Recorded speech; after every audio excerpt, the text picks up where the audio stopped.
we do here is go back.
And there we go.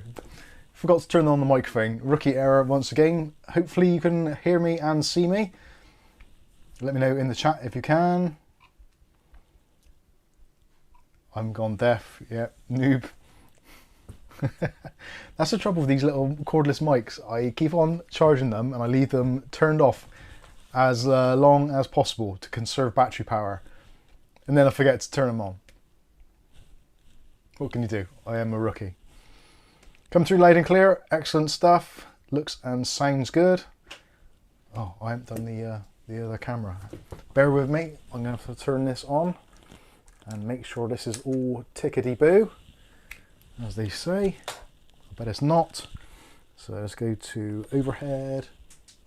Oh, and typical, we've got the old thing where it's not doing what it's supposed to. Let's move that around a bit. Tighten up, tighten up. Oh, what's that gone loose there? Oh, what is going on? Something's broken. Calf, I've broken something again. The cat got up on there. What's happened there then? Oh well, we'll wing it. Hopefully you can still hear me. Let me know if you can. Looks like a keyboard and mouse. Yeah, there we go. Hear your mic. Excellent stuff. I forgot to set up that as well, but there's still a bit laggy in it. Right, I'm gonna kill that a minute. Right, I'm gonna stop that stream. And hopefully we should be back in the room. Yeah, that looks somewhat better. And yep, there you go. You can see a fat bold bloke dancing. Happy days. That's working. Hopefully it's all good now. Oh, what a day. I'm actually a bit sunburnt again today. I've been out in the... thanks, Bob. I've been out in the real world, believe it or not. Outside of the front door. Where's my seat thing? Oh, there we go. Been out in the real world, outside the house. Actually cleaning the car today. Out with my son, George, and giving his car a clean. He hasn't cleaned it in absolutely ages. And interesting, well, not really interesting, but actually quite a pleasing experience this week with the car. As some of you may already know, we own a very, very old 2008 BMW, close, BMW E91, which is basically the 3 Series estate, or Tourer as it's known across the pond. And I've been getting numerous recall letters saying there's a potential problem with the car. Please can you book it in to have the problem parts fixed? And yeah, of course, as you do, you kind of just, things happen, life carries on. But went to start up the car and yeah, things were smelling a little bit burnt in there, and a little bit of like a hazy fog coming out of the blowers, air blower, which apparently is a bad sign. So after some toing and froing, it was recommended that we contact the BMW assist line, phone them up on a free phone number, pleased about that, and went through all the process, and basically got us, the vehicle was picked up the very next day. Or was it the same day? It same day. No, it was the same. Yeah, they picked up the car the very same day, a little bit later on, because we did phone up quite early in the morning. And yeah, picked up the car, took it away. Heard from BMW next day they'd done the faults, repaired the positive vehicle wire and the wiring harness on the back of the heater, and give the car. Believe it or not, they actually took our car. I never clean it. Very rarely clean it. Basically, that is why God gave us clouds, because rain cleans cars, although not brilliantly. And being that I do work part-time in a car detailing shop, you think I would know better. And I actually do like cleaning cars when I got the time and can be bothered. Anyway, so they cleaned the car. Give it a good clean, got it back, and they even vacuumed it inside. Didn't vacuum the boot. A little bit disappointed about that. They even topped up the windscreen washer fluid as well. And when we got our final bill, when it came through at the end after all this, the car being collected, repaired, washed, vacuumed, and the fluids topped up, had a bill for £0 and 0 pence, which was absolutely fantastic. So very pleased with BMW. So they did phone up and say it might have to have a diagnostic test. Oh yeah, they did say that if they can't find the fault, it might have to have a diagnostic test, which would cost £160 plus VAT. For the first hour. For the first hour. It could cost more than that, but anyway, they did the whole lot, and we didn't get charged a single penny for it. All it cost us was about 25 quid in taxi fares to actually go to pick up the car. So yeah, pretty happy overall. And today, to kind of celebrate, being the weather was a little bit nicer today, a little bit of sunshine, and George's car is filthy and he needs a bit of exercise, and I definitely need exercise. So we went out and spent about 3 hours cleaning, washing, polishing the cars, and yeah, it's all good. Although now I think I've got a trapped nerve in my shoulder, and it's giving me a headache, neck ache and headache, so can't win them all. But that's what happens when you're super unfit.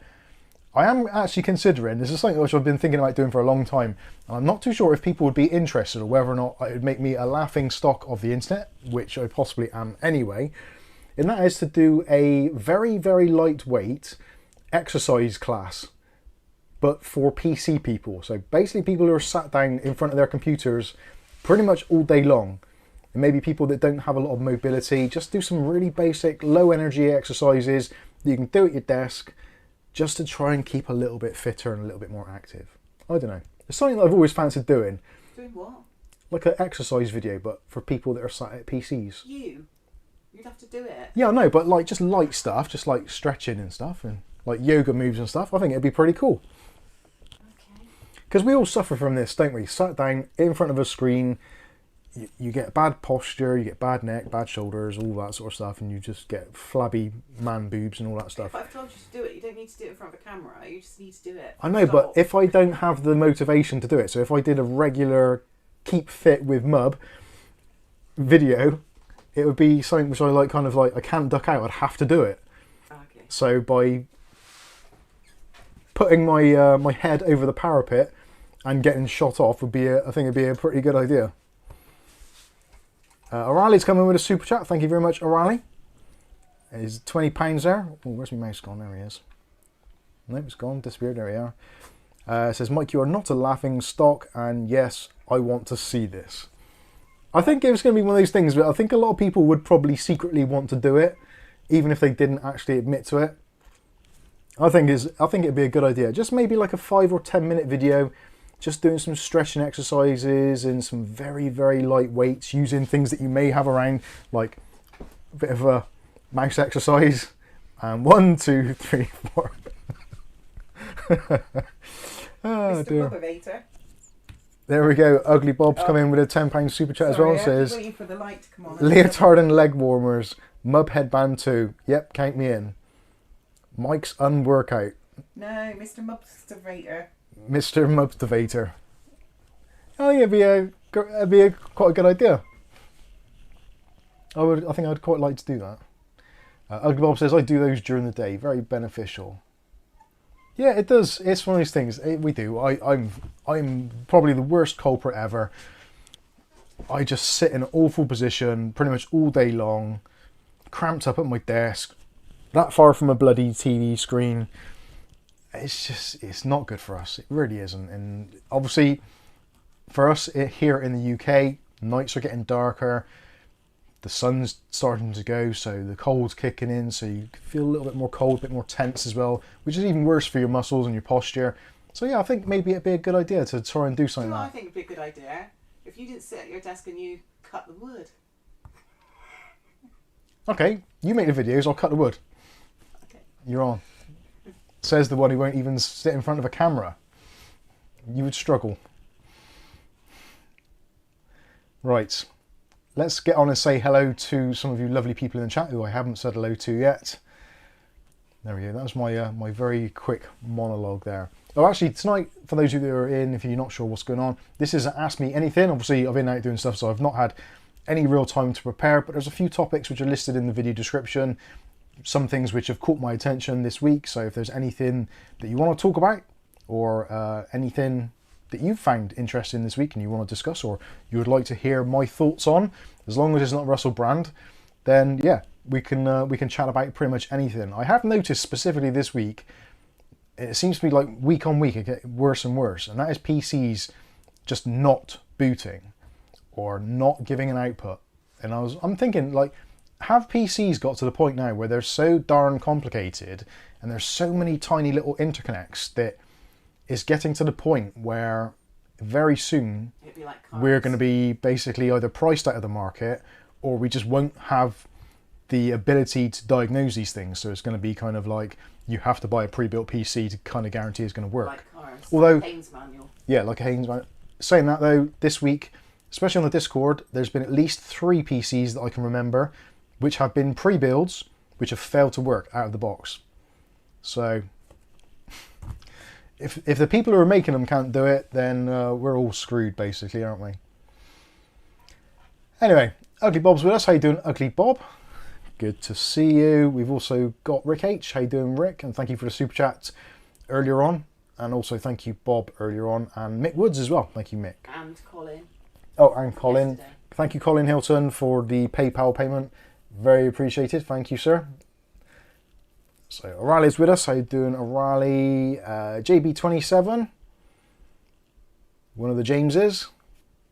The James brothers. Antonio's with us as well. What's crack-a-lacking? My back, my left leg, painkillers and physical therapy helps a bit.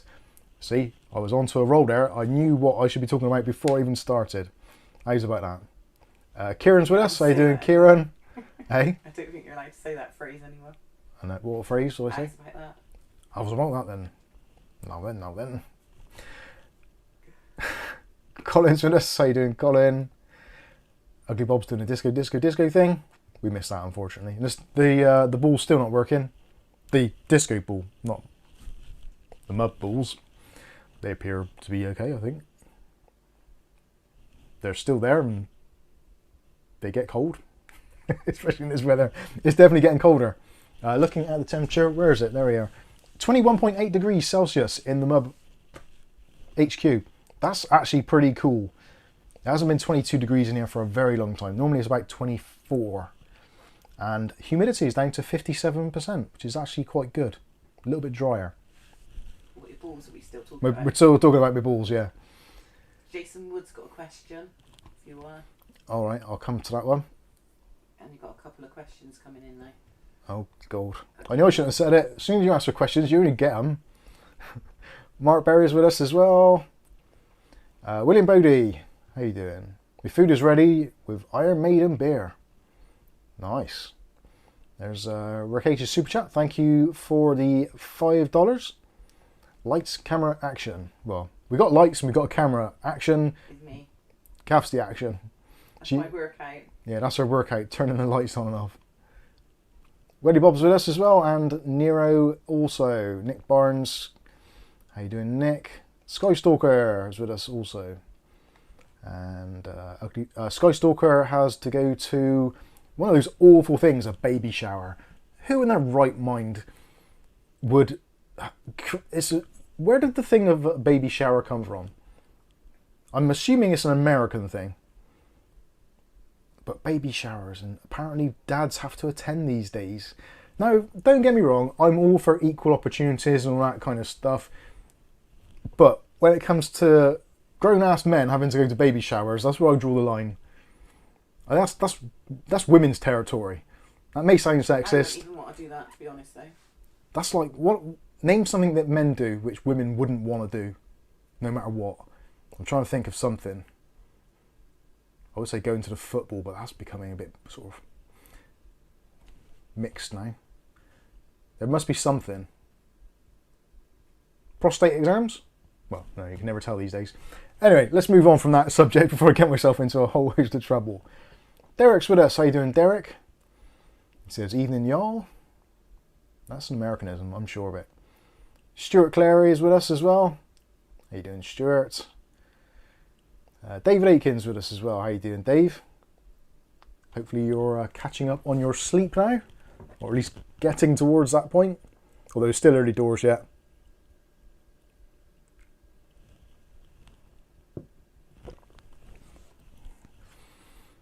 Who else we got? Ugly Bob, we've said. Stuart Cleary.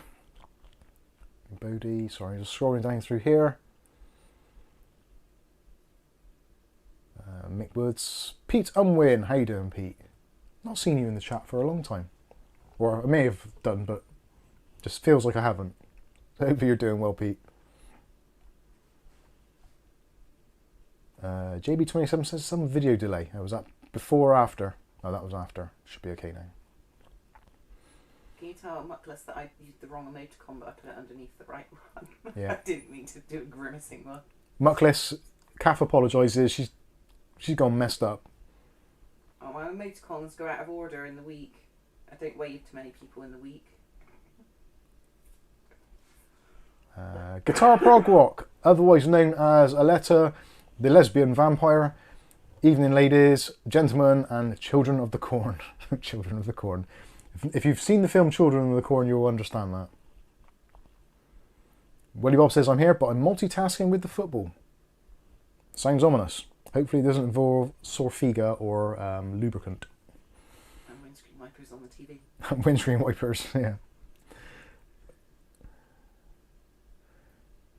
Matthew Day's with us.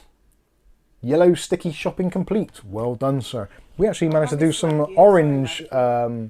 is it orange stickers they have at Co-op? Yeah. We had an orange sticker day today, so we had some reduced cheese top rolls. That was yesterday's. They were from yesterday, but they're fine. And today we have some reduced wafer thin ham, chicken, turkey, some kind of meat thing. I'm not sure what it is. It's basically they put like all the lips and ring pieces and all the other bits that no one wants into a big vat, and they just grind it all up, and then they just farm it out into these sheets and cut them up, and they end up being 68p because no other lunatic wants to eat them. So we did. So that was a very cost-effective tea. Plastered in, what was that stuff? GMO? Black currant. Oh yeah, no, we put some red currant jelly on them. So it's Turkey-ish type chicken sandwiches with red currant jelly. It's very nice actually. And cheesy top rolls. Stuart Cleary says, can't believe a 15-year-old car is getting cooled back only now. I think it was getting cooled back about 3 years ago. But just kind of like... We've been getting them for our cars, even though they've all been old for years. To be fair, BMW seem to be pretty good on that, because we've had recall notifications come through for pretty much every BMW I've owned. So if they found something, even if it's like a car which is out of production, no longer available, whatever, they still send the recalls out and they still do the repairs for free. And to be fair, their quite good. complimentary area was fantastic. Oh my god. They had more coffee cups than the cafe I worked in. The last time I went to a car dealer's was when I worked in one. So that was Beacon Motors Citroen, for those that are old enough to know Citroen in Bristol. And this was in the mid-90s, early to mid-90s. And they basically had a coffee percolator and some cups and a sink next to it, so you could wash up your own cups, and there was sugar and milk and that in a little fridge, but that was kind of it. That was the laid on stuff. But you go to a BMW dealership, Dick Lovett's in Bristol, we went in there, and it's like Fox's Glacier Mints. It's just slick. There's Border biscuits, expensive, in the individual packets as well, in a nice little jar. Fox's biscuits, there was a notice. Now I find this quite funny. There was a notice saying, we are very sorry about such and such. We don't have the flapjacks, or something. Flapjacks are available on request. Oh yeah, flapjacks are available on request. It's like, damn it, man! I've come in here to get my BMW serviced, and there's no damn flapjacks. I'm leaving. I'm going to Mercedes. Madness. But yeah, they had this like really cool coffee machine. Basically, you just help yourself to whatever you want. And they're like, come on in. Even though it's like just for a safety recall, they're like, yeah, go on in, sit down, help yourselves. There's food, drinks, and stuff. Find our car. Yeah, then she lost her car. The indicators just kept flashing where she was obviously pushing the key, but she didn't know where it was, but we did. So bless them. I was very impressed. It's pretty cool. James, it's an old car. It is an old car, to be fair. It's 2008. I didn't think they'd let it out again. To be fair, and they said it was okay condition. Alright, I've got a quick question here. So for AIO Radiator, what static pressure should the fans have as minimum millimeters H2O? Yes, it does depend on how dense the radiator fins are. To be honest with you, the static pressure isn't really that important unless you're planning on running the fans at a slow RPM. It used to be that I think it was about 2.0 or 2 millimeters H2O was kind of like the bottom line of what was suitable for static pressure. But normally most fans now, because they will do a combination of both, so at lower RPMs they're not going to have a great deal of static pressure, but as you increase the RPMs the static pressure increases by default. So it's not too important, but obviously if you are using a radiator and you want the ultimate in static pressure, then you should get static pressure optimized fans, if at all possible. Go back up to Jason, or no, down to Jason, because you're missing a lot of questions. That's the first one I've seen. Oh right, okay. Keep going then. JP says, yeah, acid rain does a good job. Certainly does around here. We've got a neighbour who's currently doing his own roof still, and he was up there today with an angle grinder cutting up tiles on the roof, and it's quite windy and all the dust is just blowing around, so no doubt tomorrow when I go out on the car it will be covered in a fine layer of dust. Damn it. Jason Wood says, yo, I'm back out of hospital. Yay! Well, that's good news. I didn't know you were in hospital, really. Did we know Jason Woods was in hospital? No. Oh, sorry to hear you're in hospital. That sucks. I wouldn't go to a hospital these days because I think if I went in, I'd never get out. That would be it for me. Take off your shoes, put on a gown, and that'll be it. Dutch Jan's with us. How you doing, Dutch Jan?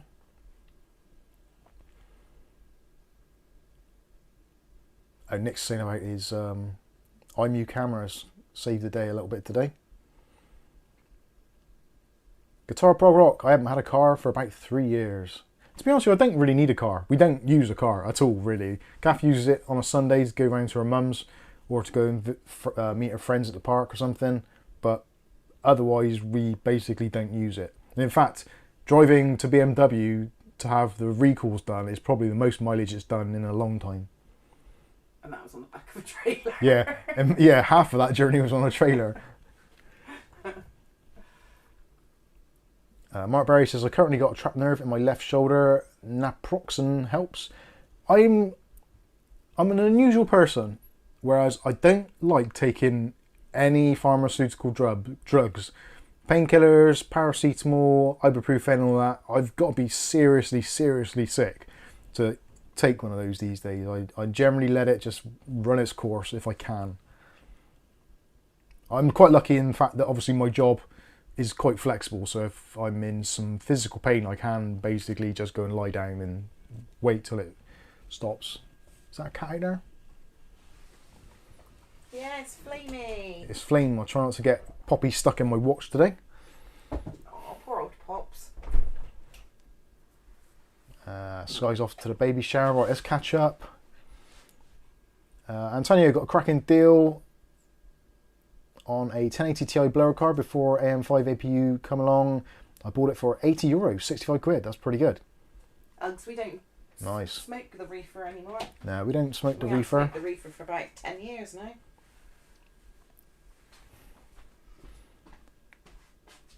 Ashley Strachan says, holy crap, it's been months. Evening all. How you doing, Ashley? Sorry for the late hello. I'm trying to catch up.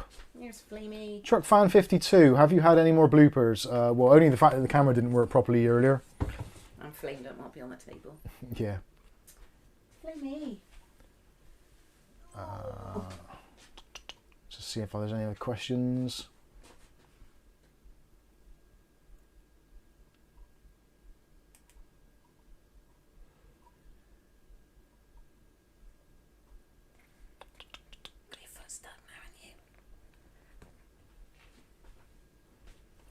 Dev42, I've got 3 questions. 1, AMD or Intel? You missed Jason's question. I got that. I'm not sure. GTX 1650 or RTX 3080? Those are completely different class cards. I'm guessing you've got a digit missing somewhere along the lines there. Doesn't seem like you have, but yeah, that's an obvious one. Like, well, unless you don't need a graphics card and you're not gaming. If you're not gaming, then a 1650 is going to be fine, but otherwise the 3080 is the obvious choice. And is 550 watts enough for a PC? It depends what the rest of the PC is. You could probably get away with RTX 3080 if you had a very low powered CPU and basically nothing else on your computer. Ideally, you want to go over to somewhere like the PC calculator or PC power calculator, put in all your individual components that you're thinking of, and it'll give you an estimated value of what you should be looking at. There's a couple. There's Cooler Master, I've got one. Be Quiet, I've got one. There's the PC power thing anyway as well. You can also use PC Part Picker. It will give you a list of what the recommended is as well. So I would kind of take a kind of average across them, because some of them, I think Be Quiet normally just doubles up what you need when you don't necessarily need double, but you should have a little bit of headroom. I'm trying to find the one from Jason. Jason, and then you've got a few others, including James Brock had one. But then it's quite far up now. Do they want to put them in again? Because you're going again. Yeah, let's... and there are JB... question, what Hertz 1440p monitor would you recommend for 6700 XT, 75, 144 or 60? If I'm on a 1440p monitor and with a 6700 XT, I would be probably aiming for a balance of quality settings and probably 120 Hertz. I find that works quite nicely. If you're buying a monitor, I would probably go with like a 144 and then maybe not go quite to that limit. You can do if you want to. 1440p at 144 Hertz for a majority of games is going to be reasonably easy to do. It's always going to be a balance of kind of moving your quality sliders down, increasing your frequencies or reducing your frequencies and upping the others. Oh, there's Poppy now. So I don't know really, it's a tough one. Jason Woods, question, is a 1650 a good match with an Ryzen 5 3600 and 32 gigs of RAM? Yes, absolutely fine. It's probably a little bit underpowered for a lot of people. The R5 3600 can actually push quite decent frame rates in a lot of games, so you could go 3070, maybe 3080 reasonably easily on there. So yeah, it's not necessarily a good match. For me, if I was building a relatively inexpensive PC, I think that would work out quite well. The trouble is with the 1650 is the fact it's only a 4 gig card, so you don't really want to be spending too much money on it. But as we've seen with RX 480, 580 videos, you can squeeze a bit out of them, but where they benefit of having extra RAM, 8 gigs, the 4 gigs can hamper things if you're looking at anything more than 1080p kind of medium settings, really. Not sure if that answers your question, Jason, but that's kind of all I can really kind of say on that at the moment. Right, I'm going to fast forward. If you've missed any, put them in again. Yeah. Say. Yes, I will say that. If Dave Aiken, Ford Fiesta or Ferrari F50, which one? I would go with the Ford Fiesta, because I wouldn't want to leave a Ferrari F50 anywhere in Bristol. That man doing the roof. yeah, especially with that guy doing the roof, because there'll be the paintwork will be hammered. Oh, you love Poppy, don't you, Flame?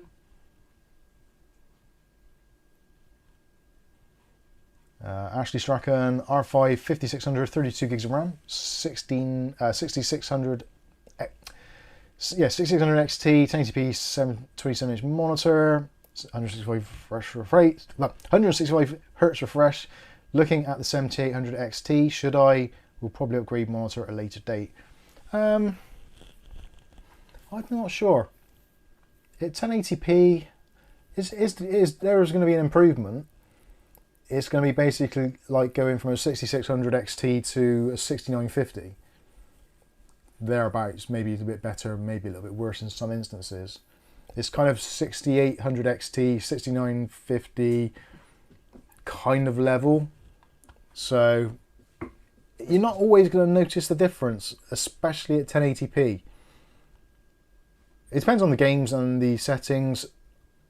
I'm not entirely sure whether you'll find the jump beneficial enough, which is a lot of the time is the case, which is why a lot of people these days just don't bother upgrading their PC, because if it works, just you're throwing good money after bad, because the card that you've got is always going to be more valuable than the card you're going to buy.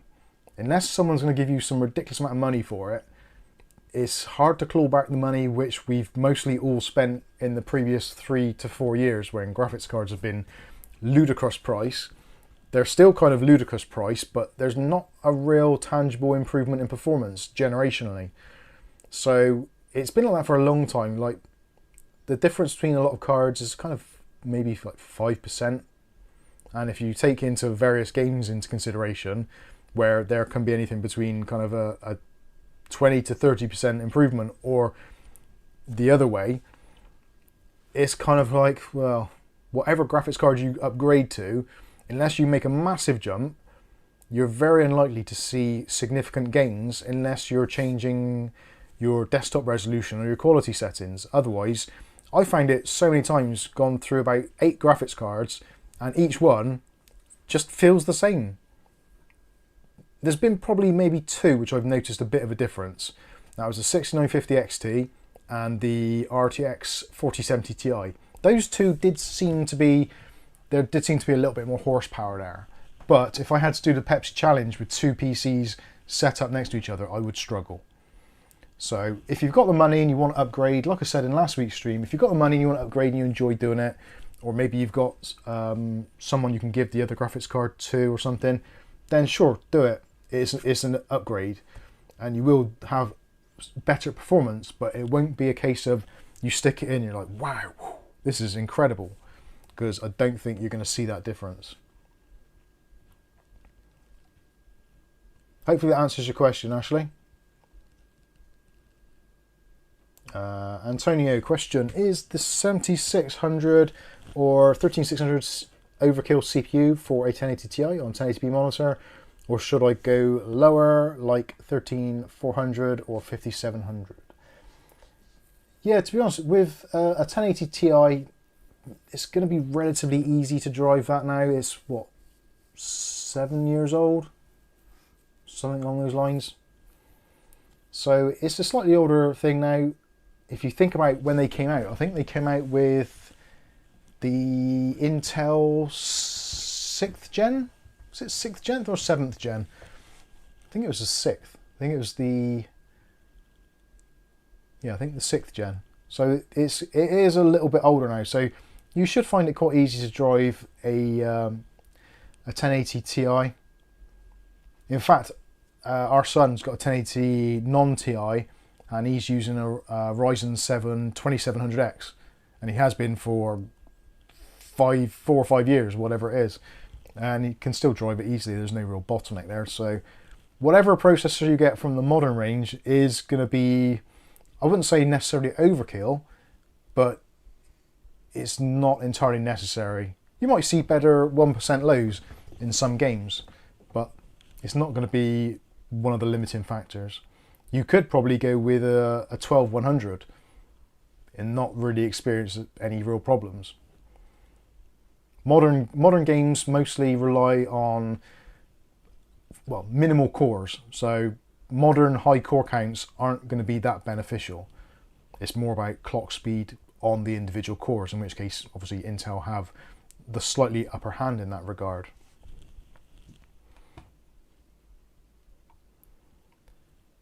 Let's have a look. Matthew Day says, and FreeSync. Yeah, that's it. Yeah, turn on your FreeSync as well. That does make a difference. Although in some games I do find it adds latency. So it's kind of, it depends what games it is. Some games you can, ideally what I try and do is if you've got a monitor which is maybe slightly older, so if you're like on a 60 Hertz panel, set your FPS to 120. So for every frame being drawn, the GPU's drawing 2. That seems to feel rather smooth. So even if it's an old, slightly crappy monitor at only 60 Hertz, it feels a lot smoother and less laggy at 120 Hertz. But then you may find yourself having to reduce your visual qualities to get that high. So anyway, there you go. Nenad Milosevic, or something very similar to that. Is exhausting hot air easier in shorter PC cases because air intake path to exhaust is shorter and more efficient? Like shorter cases that only support 2 fans on top, etc. There are some benefits with smaller cases in terms, if you've got strong fans, you can move the entire volume of air inside the PC very quickly because it's a smaller form factor or less literage. But on the flip side, because the way PCs work, they're normally quite ventilated, so the path of air isn't necessarily what you think it's going to be. If you kind of look, right, 2 fans there, 2 fans there, the obvious air path is going to be in there and out there. But it doesn't always work that way because there's other things, and there's the thermal effect of the heat. There's also vortexes coming off the fans, etc. So it's not really an exact science when you're trying to place where fans go and kind of the best case layout for that sort of stuff. It's basically just trying different things and seeing what works. You'll probably find there's going to be a sweet spot for the graphics card, so that gets rid of its heat very quickly, or there's going to be a sweet spot for the CPU. It's trying to find the balance that works best for you. But yeah, in theory, a smaller case, you should be able to get rid of all of the heat very quickly. But you do have to have the fans set up right, because if you get to a point where you're offloading more heat per second than your fans are displacing air, then your case is going to get hotter regardless of it having a more efficient air path. So there's lots of things to be taken into consideration there, which is why I don't do scientific analysis of airflow in cases, because it is an absolute minefield, and probably no one ever in the history of the world is going to have 2 PCs where they're exactly the same. Even if you dialed in exactly the same settings, all silicon behaves differently. So some GPUs will run warmer, some CPUs will run cooler, some fans will run at a slightly higher RPM, some motherboards will look at a PWM signal slightly differently. So yeah, and also the atmospheric conditions inside your actual house will have some bearing on it. So it's kind of really hard to do. So I find it's easier just to guesstimate a little bit. Truck fan says, yes, I am weird, probably the weirdest person on YouTube. Congratulations. That's saying something, because there's a lot of people on YouTube.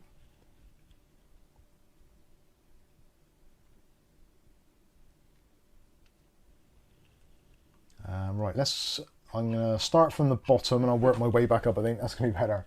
No, because then you get all behind. You need to go in the right order. Oh, you can't, because there's 2. Nick Barnes, question, Mike, will you be releasing Mub Speedos ready for the Keep Fit streams? I would never rule it out. I think I did look at that years ago, Speedos. We had the Mike's unboxing thong. Yeah, that's right, yeah. About a real thing. In a weird accent, my core temps are really low, idle, 27C, but my CPU package temp, or whatever, the highest temp, is at 40. Yeah, that's not entirely unusual. That can happen. Normally, well, normal. What is normal these days? The CPU package is kind of like the whole thing, or the thermal sensor underneath the CPU. Sometimes it's in the CPU, sometimes it's underneath. But then the individual core temperatures are, especially on modern CPUs, they do spike quite a bit. So you can find that one core is doing a lot of the heavy lifting, whereas the others are relatively stable. So you can have those quite large jumps in between the two. I wouldn't be too concerned. At 40 degrees C, that's fine.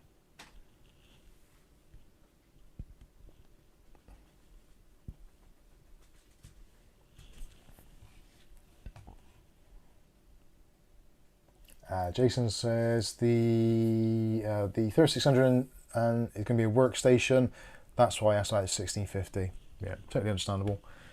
Yeah, for a workstation, no problem. Yeah, no point. If it's just a workstation and you're maybe just using it for, I don't know, coding or tons of tabs open and basically having kind of Word documents or spreadsheets or whatever, you don't really need a powerful graphics card. It's a little bit pointless, really. Bit wasteful, and it's going to use up more electricity and generate more heat, which is then something else you've got to combat. And if you're not going to be making the use of it, then it's a bit pointless.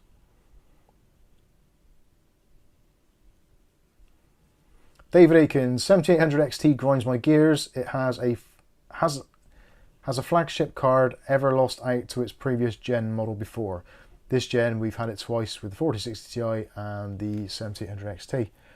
Yes, we have. You're absolutely right. The current generation sucks. It really does. After last week's stream when we did that kind of build guide of parts, I really actually want to do that. I want to put it together. But the thing that's stopping me is I keep on looking at the prices. Now this week, I did mention this actually in the show notes. There was a really good offer on eBay for us in the UK, 20% off on a lot of shops. Box, CCL, I think eBuyer will get involved as well, and various others. So potentially there's some good bargains. There was a 7600X for £167, which is the cheapest I've ever seen one. And I think I've still got it in my basket. I'm not sure if it's actually gone. Let me have a quick look, because I should actually buy that before it sells out, because there was only a few left. No doubt it's gone by now. Bear with me, caller. This is important. I need to do this. This is for the channel. This isn't me just being a dick. Maybe it is. Let's go to my eBay. That might be better. So watch list. Your basket's probably gone by now. Oh yeah, there's a basket. I should just click on there. That'd be a lot easier, wouldn't it?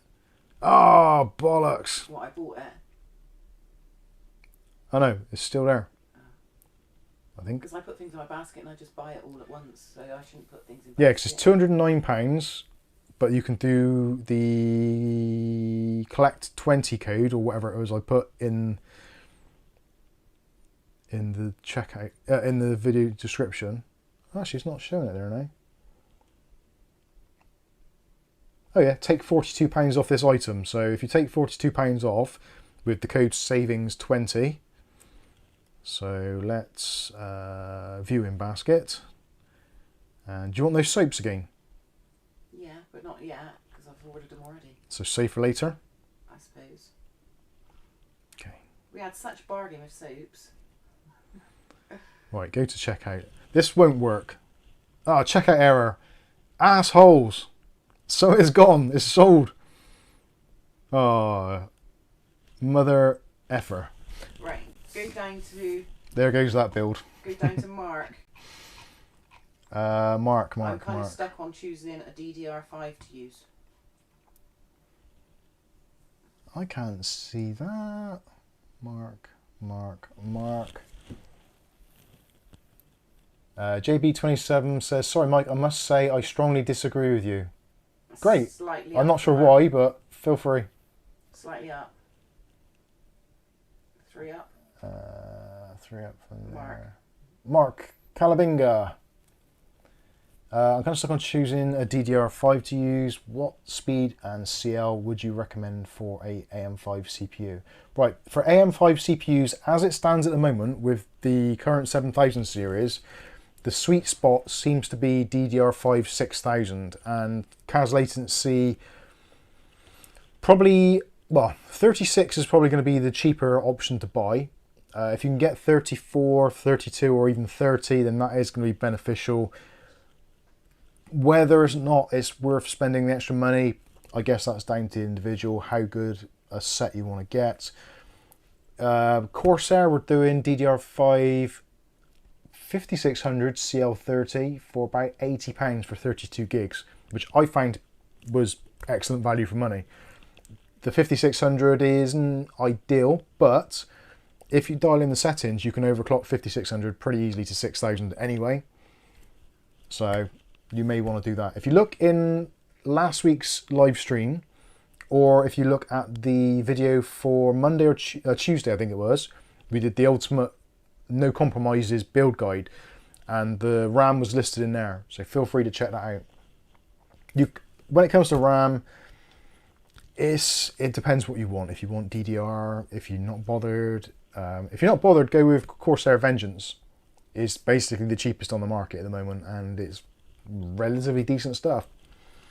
You can go for all sorts. So brand wise, there's loads. I'm currently using Thermaltake RAM at the moment, although I would probably say, in complete honesty, the Thermaltake Tough RAM is very expensive for what it is.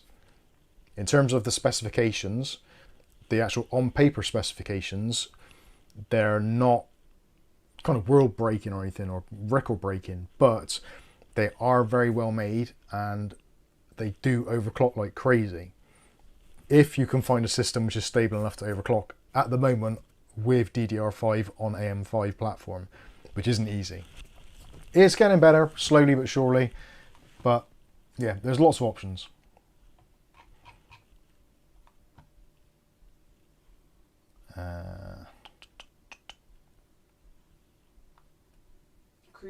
Cruiser Walker. Where's that to? Down a bit. Cruiser Walker, hello, I'm new around. How you doing, Cruiser Walker? Welcome to the channel. Hope you enjoy your stay. Can you tell me if RX 6750 XT plus Ryzen 7 7700X will work fine with PSU AeroCool 750 watt and a Deepcool AK620? PS, I already have these parts. Well, if you already have the parts, it's a bit bloody late to be asking the questions now, isn't it? Yeah, I don't see any problem with that. I'm not too sure what the actual recommended power supply is for this RX 6750 XT. I'm guessing it's going to be a dual 8-pin. So that is going to be like 300 watts. The 7700X is going to draw probably about 150 if you're lucky, depending on how you tune it. So 450 gives you a bit of headroom. I think you'd be fine. Depends which AeroCool power supply it is, if it's a bronze or a gold or whatever. If it's a bronze, you're possibly going to be getting close to the limits. The trouble is, and this is something which isn't talked about very much at all on the internet, or on YouTube to be honest with you, and that is the fact that Ryzen 7 series, or the Ryzen AM5 stuff, and also Intel's 12th, 13th and soon 14th gen are all trying to basically run on the ATX 3.0 spec, which means they can have some really quite large power surges or transitions. So even though your processor's TDP is like 105 watts or whatever, there's going to be brief milliseconds where it's going to try and draw like 200 plus. And older power supplies aren't designed to deal with that kind of transient spike, they call it. If you've got an RTX 4000 series graphics card, I think even the 3000 series did it as well, but you get these like little millisecond blips where they just draw like ridiculous amounts of power. And yeah, modern power supplies are designed with that in mind. Previous ones, ATX 2, 2.1, up to I think it's 2.4 was the latest revision of ATX 2. It's just not designed to handle with that sort of stuff. So if you're using a power supply which appears to have enough wattage in it, but you're using your PC and you're getting brief blue screens of death, crashes, instability, lag in games, frame rate drops, then it could be down to your power supply is just not able to keep up with what it's trying to do. But it's not, how can I explain it? It's like a little blip and it just can't deal with the blip. So in normal use it's going to be fine, and in a lot of games it's probably going to be fine. But there are going to be some titles or some applications where they just spike the voltage the wattage rather, very, very minimally, but it's that little spike which can basically trip over a PC or a power supply. So that is where the real problem lies. It's not so much the voltage, the wattage, the quality, etc. It's the way that the power supply is built. And ATX 3.0 is one of those things which has been designed to combat that. But it's going to take a long time for that to become the mainstream. Dutch jam. Dutch jam. Stuck in there like between breaths. It's really hard because I don't like radio silence, but I really need to stop and think. Is it worth the... I got it. Ha, ha. Let me have a drink a minute. I don't know what that was. I really don't. Crazy.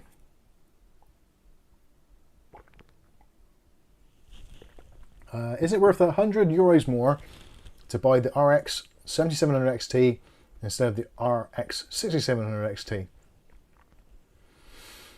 Probably not.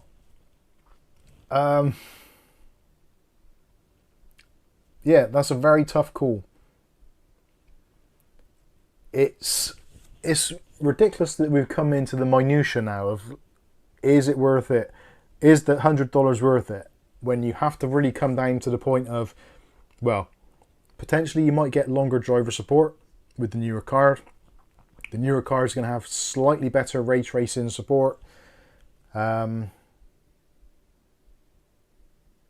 It's a 2 years newer architecture. It's marginally faster. Cheers, truck fan. So yeah, the fact that we have to go into the minutia should immediately start ringing alarm bells to say no, it isn't worth it. If the gap was closer, I think it would be harder to take them both into comparison. I think if it's €100, I personally don't see the benefits of going with the 7000 series over the 6000 series for the sake of €100. If you think of the whole, well, what's that, a quarter of the price? So 25% more expensive for probably, I don't know, 5 to 10% better performance. It doesn't seem a particularly good value proposition on the kind of basis of generational improvements. If you play games and you like to have ray tracing turned on, it does have stronger ray tracing facilities or capabilities. It's a hard one to say. We're still very much in the kind of early doors of the drivers as well for the 7000 series, so it may get the old AMD fine wine technology going in months or years. It may be the gap widens, but as it stands at the moment, I'd say probably not.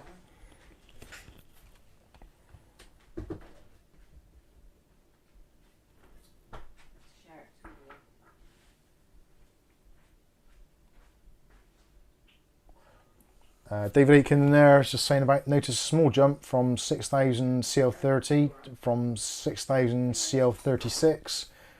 Was £1.50-ish cheaper on the CL30 on a pack of Corsair Vengeance. Very happy with it. Yeah, I think, to be honest with you, Corsair is one of those companies where it is an absolute Goliath of a company. It's huge. They've got a lot of money, and they've obviously invested quite heavily in DDR5 RAM.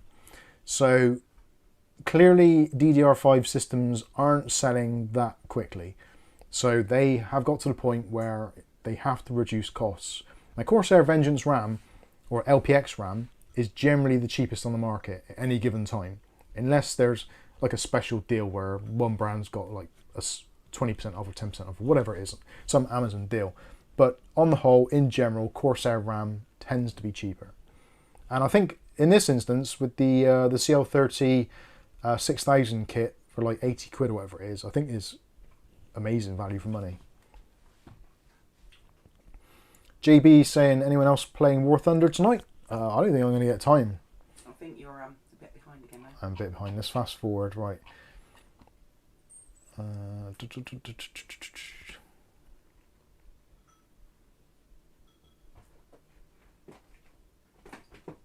Hobby Dora. Lolo Hassan, what do you think about Dell G32 23Q 4K monitor? I've not seen it, to be honest with you. Sounds pretty good though. If it's 1 millisecond 1440 hertz, I would love a 32-inch 144 or even 120 hertz 4K monitor, but it has to be flat. I'm not going to say never. I'm unlikely to ever have another curved monitor because, that made my eyes so bad. I'm so glad I don't use a curved monitor anymore. I think it's because I sit too close to it. If I sat further back, it'd be okay, but I sit quite close, and if it's like a long time, because it's obviously that weird concave shape, your eyes eventually try and like flatten the image. So then when you walk away from your monitor or you're in the real world, everything has that kind of weird convex look. Maybe it's just my eyes, maybe I'm just screwed. Jason's off. Cheers, Jason.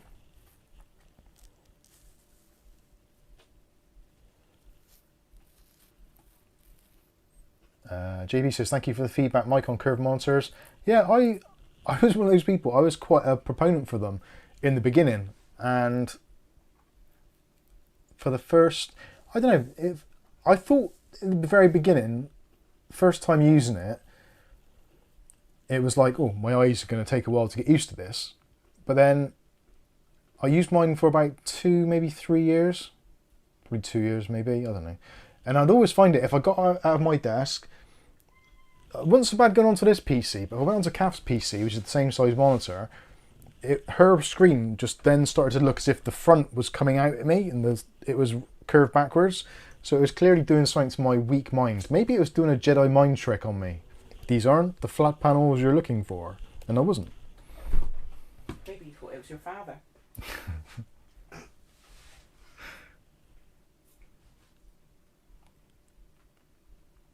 Stuart says, my curved Samsung G9 40... How close do you sit to it though?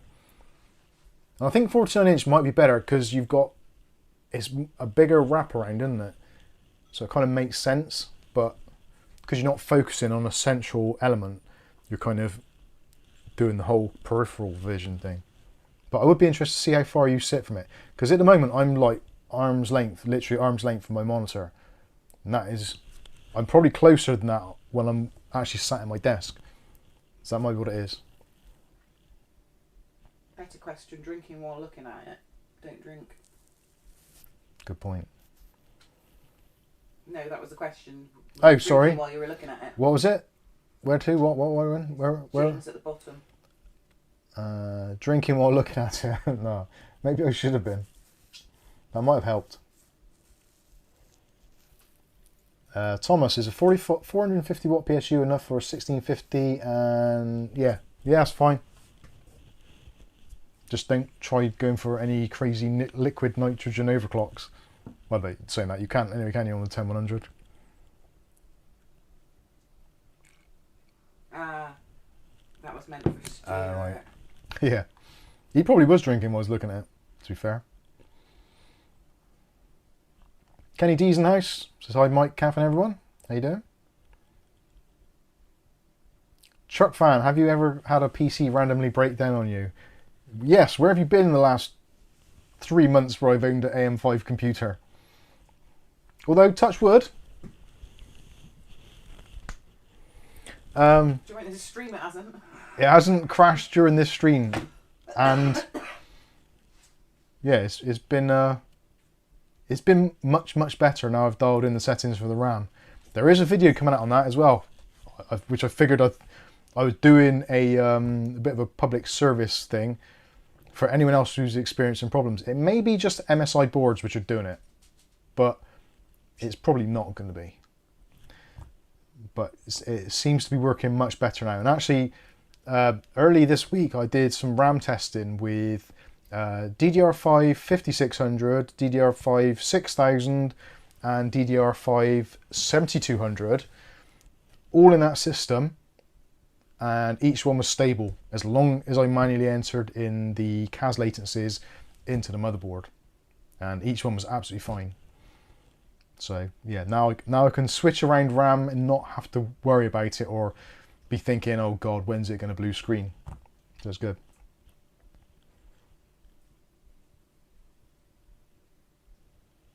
Truck fan says, do you have to deal with memory cards a lot? No, I don't. Well, I do, but the same memory card.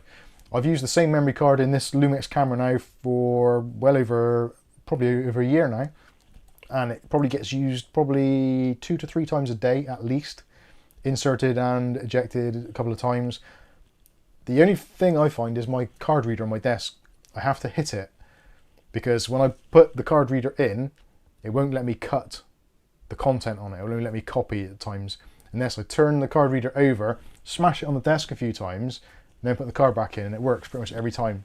So it's clearly, because the card goes in on an angle, I'm guessing there's some dust or debris which is over the pin which does the write protect.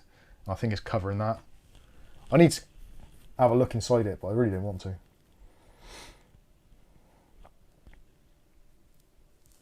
Oh, you have a Lumix. Yeah, all my cameras are Lumix. There is definitely a UFO in the pins, for sure. There was another question I missed up there. Stuart says about 2 foot away. 2 foot away, Stuart. Yeah, that's about... What does bit lampy mean?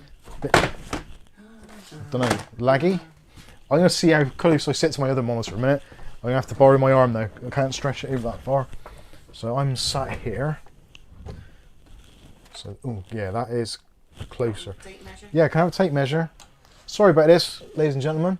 I would get the camera turned round, but... Do you think you should be measuring it while they're in the middle of the screen? Well, no, it's just interesting, isn't it? So from my actual eyeball... You're not getting that at all, right? 20 inches, so that probably is a little bit too close. So that is how far I sit. That is from my actual eyeball to the monitor. So yeah, it's a little bit closer. So kind of like that. That far away. The other screen, can they? The other screen is literally, if you can see my hand, the screen is just out of shot there. So yeah, I probably do sit a little bit too close, but that's because I've got this bloody IKEA Kallax nonsense there. Hand relax. Okay.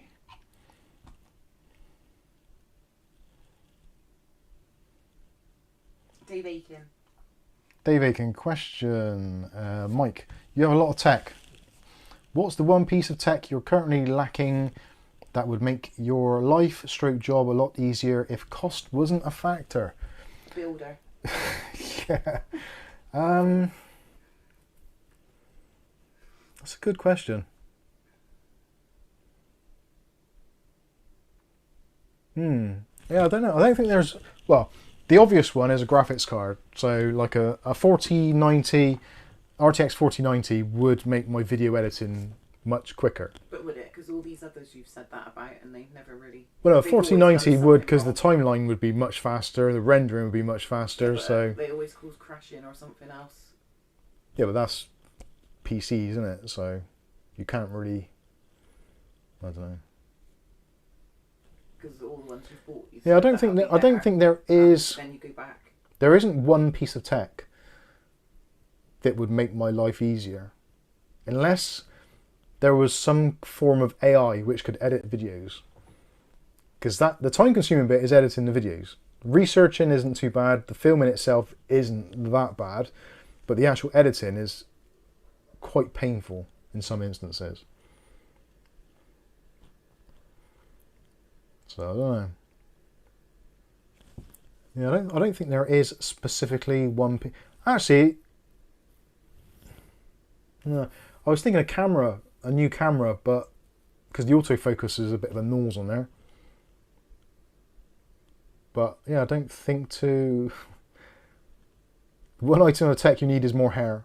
Yeah, that wouldn't be bad. I don't think that would make my job easier though. Yeah, it'd actually make my job harder.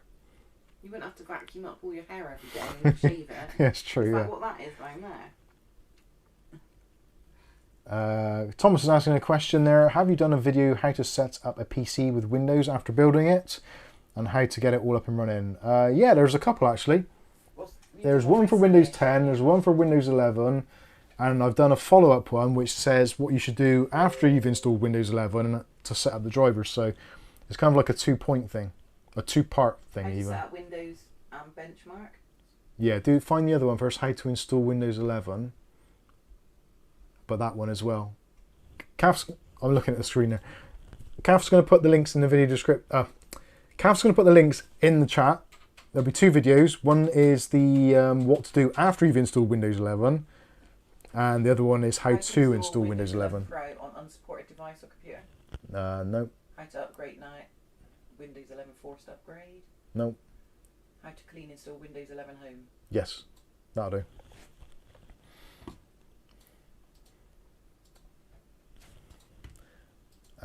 Ben M, how you doing? Ben M, question, is it worth it to overclock a 4070 Ti if I can only get an extra 50 to 100 megahertz? Well, it depends really on what does that come at a cost of. Does it draw significantly more power? Are the fans noisier? Does it introduce any other anomalies or issues? I say it's not necessarily like 50 to 100 megahertz isn't a lot. So it's probably going to be one of those things you're only ever going to notice that in benchmarking. I would find it hard to believe that you'd actually notice the difference whether your overclock was turned on or off at that level.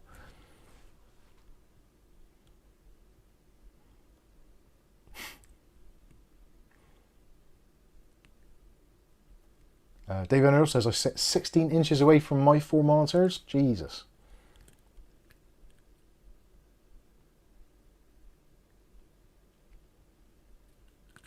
JB, Windows 11 install, then uninstall and install Windows 10. I still don't really get all the Windows 11 hate. I know a lot of it is going to be tongue-in-cheek because the Windows 10 and Windows 11 are basically the same code base. It's the themes that I think people don't like. I actually don't like using the Windows Start on the left-hand side anymore. I actually don't like using that at all. I like the centralized start button. At the start, I thought it was a bad idea and I didn't think I was going to like it. But now I find it's a logical place for it to be. JB says, I'm just kidding. I'm short-sighted, David Underhill. Sometimes I have to get my phone and zoom in on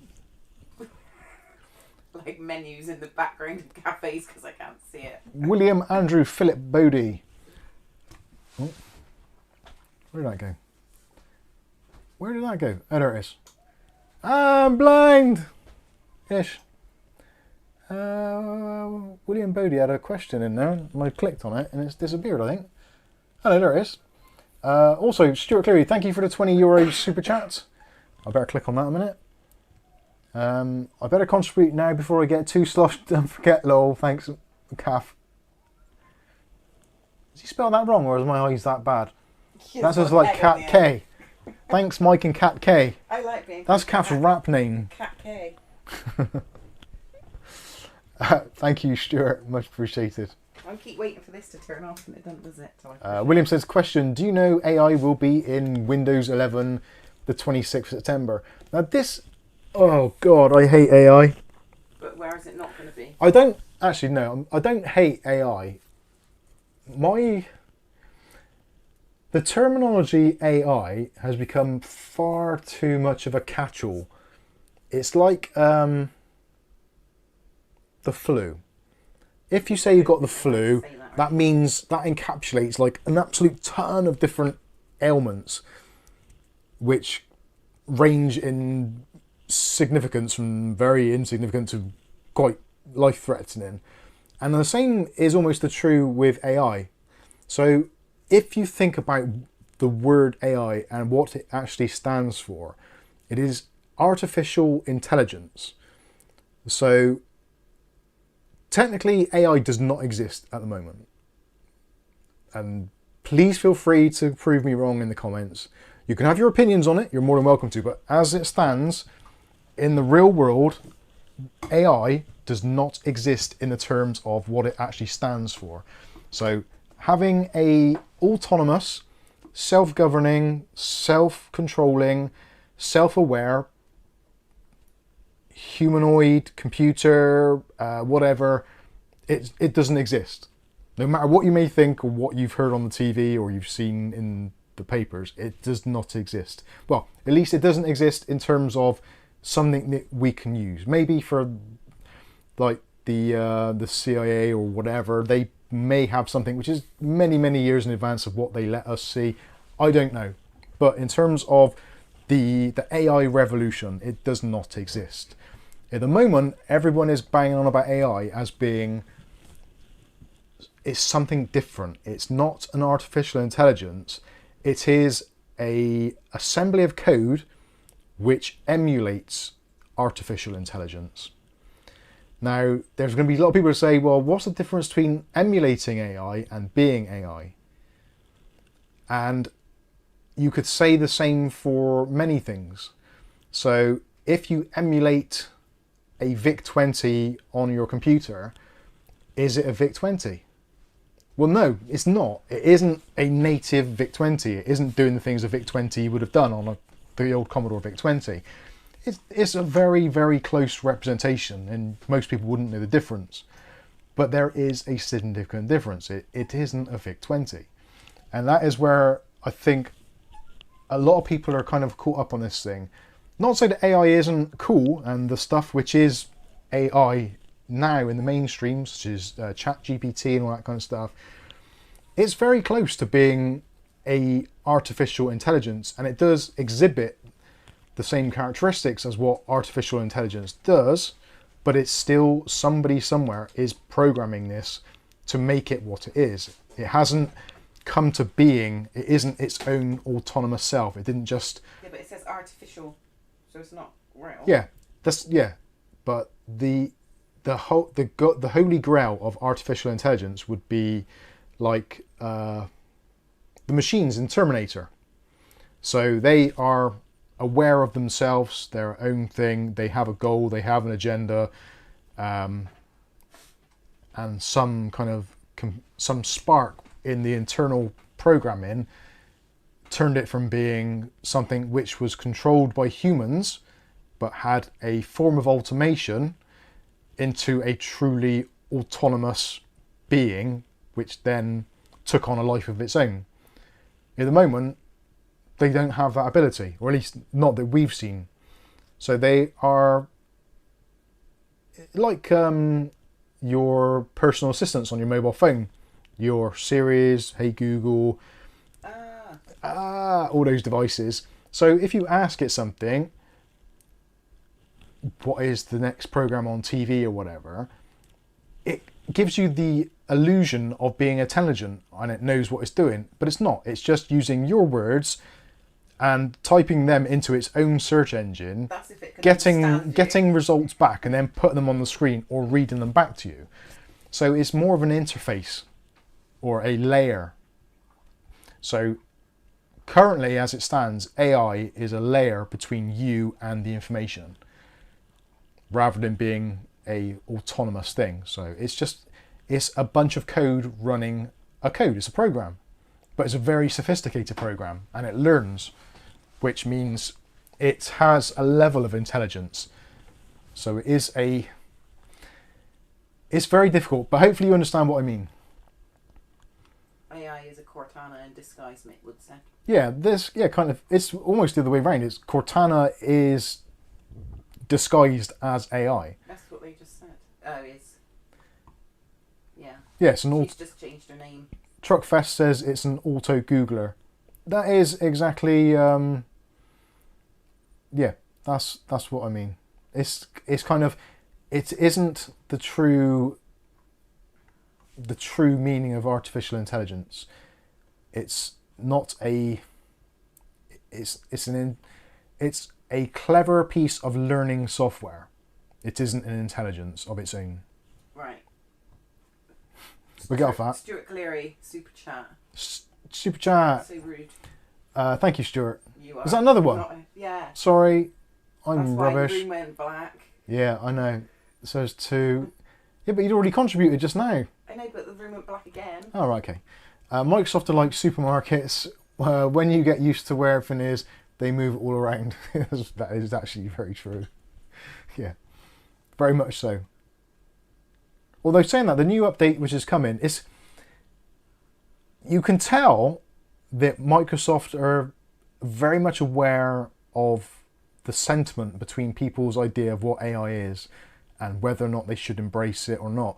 It's very much a kind of, I wouldn't say it's necessarily a 50-50 split, but there's definitely a split between those who appreciate what the artificial automation programs can do for you and how they can integrate and make your life easier. But there's also those that realise that obviously the fact that they're listening to you all the time and they know you and they're learning from your information, it doesn't take a great deal to be able to kind of use that information to target information or advertising at you, programs or whatever. So there's obviously, clearly there's a value to it because they don't give you anything for free unless there is some way they can monetize what they're giving you. It makes sense. Obviously they're not going to monetize everyone, but the more they can, the better. So they've done it cleverly. So they've wrapped up the new AI integrations into Windows 11, which is out on the 26th, I think it is, or 27th, I think William said as well. They've added in a few more cool things. So we get the new upgraded version of Paint, which supports layers and background removal and all sorts of other stuff. We also get the inclusion of native WinZip and WinRAR and 7-zip file unzipping. So that's added in as well. So is that more spyware then, so they can see what you're doing? What with what? If they're giving you these items, so they can see what you're doing. Well, yeah, I guess it is. Yeah. So if you used an outside source, they wouldn't know so much. No, they know exactly the same. It's just someone else knowing it. And that's the thing, because obviously ChatGPT and all those other kind of AI things, ones you can get to create images, they're very popular. They are all kind of tracking your data, your requests, and looking at the things you ask for. So clearly, if you go onto one of these online sites for creating an image and you ask it to create an image of something which is of a sensitive topic, 100%, despite what it says, there is going to be a backdoor to that program and somebody somewhere is monitoring that stuff. So if you're repeatedly making images of something which is a very sensitive or very illegal activity, even if you're just having a laugh on the online with your friends making up these crazy images, just be careful. Now, clearly, if you read through the terms and conditions, there's going to be something which probably says that, yes, they have access to it or they can use those images if they want to for other purposes. So it's kind of one of those things where they're drawing you in. It's like, here, have the cookies, here we are. Here's a cool program, you can have lots of fun with it, you can create your own images. Like for creators like me, for making thumbnails and stuff like that, yeah, it can be absolutely amazing. I know there's a lot of YouTube creators that use like ChatGPT type things for creating thumbnails. More power to them. But then it's always going to be one of those things where you don't know where that information is being kept and what is going to happen to it. And I know that, I think it is possibly TikTok or one of the other online places that are going to have a little warning sticker in the bottom saying this contains AI images. So like, especially with things like deepfakes are going to be super easy to create, which adds in another whole world of things. It's like you see something on the news and it's like, well, Blurring the lines. Where is the line between truth and reality? When someone says, oh, I got this video of such and such doing such and such, it's like, well, yeah, that's cool, but is it really there? And it's like you don't know what to trust anymore. So it's kind of a weird thing that is set in as a precedent. I like it because it's technology and it's cool, but also on the other side of me there is the kind of like, this is actually kind of creepy and scary at the same time, because in the hands of the wrong people, technology is always a bad thing.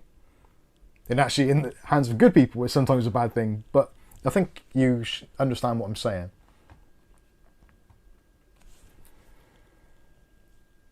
Anyway, let's get on to other things. So I think I've exhausted that.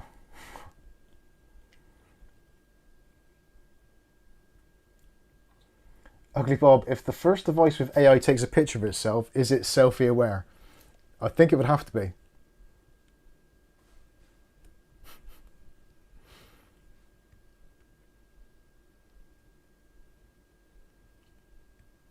Tristan G, buy your AI NFTs, get on the bandwagons, spend on that which is irrelevant or misunderstood. Yeah, there was a story out in the, I saw, where was it? Was it in the papers or was it online? I can't remember. One of the two. You don't get a paper. Well, the Daily Mail, whatever there is on their feed. There was So it would be online. 95% of all NFTs are basically worthless. Which, obviously, there's a lot of people out there which that headline wouldn't be anything to be startled at, because What is NFTs? it basically is a picture or non-fungible token. So it's basically like selling a picture. Like if you had a Picasso and you bought it for £2 million and then you sold it for £2.5 million and then someone else sold it. It's that kind of thing. So you have ownership, but of a digital image, it's really hard to, like, especially again with AI and deep fakes, an NFT could be cloned, copied, or whatever, and it's really hard. I don't understand the technology, and to be honest with you, I actually don't want to understand the technology because I think it's a stupid idea in the beginning. It's like one of those harebrained ideas where someone just gets a really stupid idea and then it gains momentum and people get behind it, and because there's a lot of stupid people in the world, a lot of stupid people get behind it and it gains even more momentum, and then people start paying ridiculous amounts of money for these NFTs, which are basically worthless to anybody with any ounce of common sense. And then there's all these people that have got NFTs which are worth on paper lots of money, which they clearly aren't. James is off now. Cheers, James. Anyway, very strange world we live in. NFT equals not for thinkers. Not for thinkers, yeah, I think that's right. Hard of thinking. Guitar Prog Rock says, a VIC-20 ran out of memory after you typed hello world. It wasn't far off. My VIC-20, I think I have 3.5K? I think it's 4K, but it used half a K for video memory. Bet Thomas has asked this quite a few times now. Is Sorry. a Be Quiet a good PSU brand? Yes, Be Quiet is a good brand for power supplies, but like everything in the world, you can have a cheap Be Quiet power supply, which obviously isn't much better than any other cheap power supply. So make sure you have one which is ideally, if you can, sort of 80 plus gold rated, if possible. Also, do bear in mind, like I said earlier, if you're buying an older ATX2 power supply now, and you're thinking of upgrading your system in the foreseeable future, you might want to think about looking at an ATX 3.0 power supply now, rather than later. But it's going to be one of those things, a lot of people aren't going to pay the money for ATX 3.0 because it's just another expense which you don't see any obvious advantage of. It's going to be a tough sell. ATX 3.0 power supplies are going to be a tough sell for a lot of people.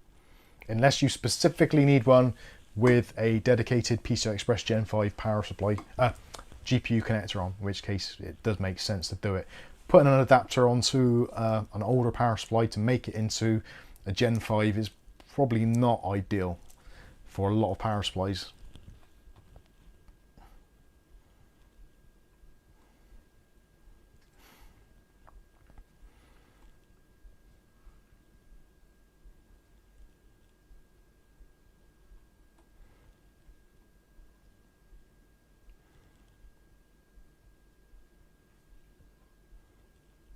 Mick Wood says, Windows 11 23H2 AI is Cortana in disguise.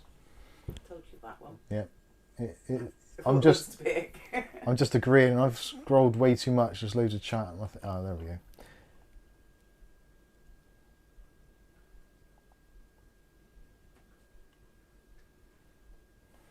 Truck fan question, have you heard of the new built-in RGB control in Windows? Yes, and we will be taking a deep dive into that as soon as I can get it onto my system, because I am actually genuinely interested to see how it works, whether or not it's got much implementation and control. I'm going to be trying it with a variety of different devices to see what it's about and see if there is any benefit, because I do like RGB stuff, as you probably all well know. There's too many boxes down here. Please someone buy a PC. Move that out of the way. There we go. Yeah, I think it's interesting to see what is going to work with. I'm guessing it's going to have support for the easier or more popular standards to start with. So I'm guessing probably Razer will be kind of towards the top of the list. Arguably Corsair as well. And the default controllers, like the standard 5-volt 3-pin controllers on most motherboards, they all tend to run on a very similar chipset. So they should, in theory, be okay. There's going to be a lot of things where some of the more, probably even some of the more popular keyboards, like, I'm trying to think of a brand, like some of the Chinese branded keyboards, which are very popular, but use their own custom RGB software. They'll be the ones that I'm guessing are going to struggle with, but I'm not entirely sure. Sorry, I'm just taking my shoes off, in case you're wondering what I'm doing. I don't know why I'm wearing shoes in the house anyway. No, you're putting those Speedos on again, aren't you? I'll put my Speedos on, my Mub Speedos on, and get up here and... The S has fallen off. Yeah, the S has fallen off my Speedos. Right. Oh dear. O'Reilly says, Cool Moon ARGB and PWM hub on the desk here. Well, yeah, this is a conversation I was going to get started, but I'm not too sure whether we've gone down a bit of a different road already. I have actually done a video on this already, and the kind of the pros and cons of why you shouldn't buy a Cool Moon or any of these controllers where they got the remote control and all that kind of stuff. And I tried to make a video on who it works for, who should buy it, who shouldn't buy it, and what benefits it can give you. And to kind of, because if you look at the manufacturer's instructions or you look at the listings on Amazon, etc., it's not entirely crystal clear how it works or whether or not it's going to do what you actually want it to do. So I wanted to make a little video on that. The keyboard, if you're wondering, this is the Logitech MK220. This is a ridiculously popular keyboard, a mouse set on Amazon. Comes with a mouse, keyboard, wireless dongle. There's been many reports saying that the dongle is a unifying receiver, which I'm pretty sure it isn't going to be. So I wanted to do a review on this.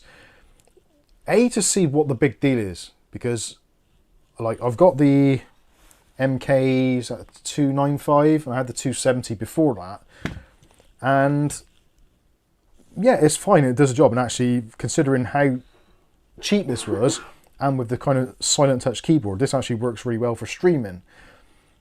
But I wanted to see what the deal is with this, because they sell literally millions of these things, and I don't quite get it, because there's nothing which really stands out about it. If anything, it's possibly a worse layout that you could possibly have, because the arrow keys are kind of awful.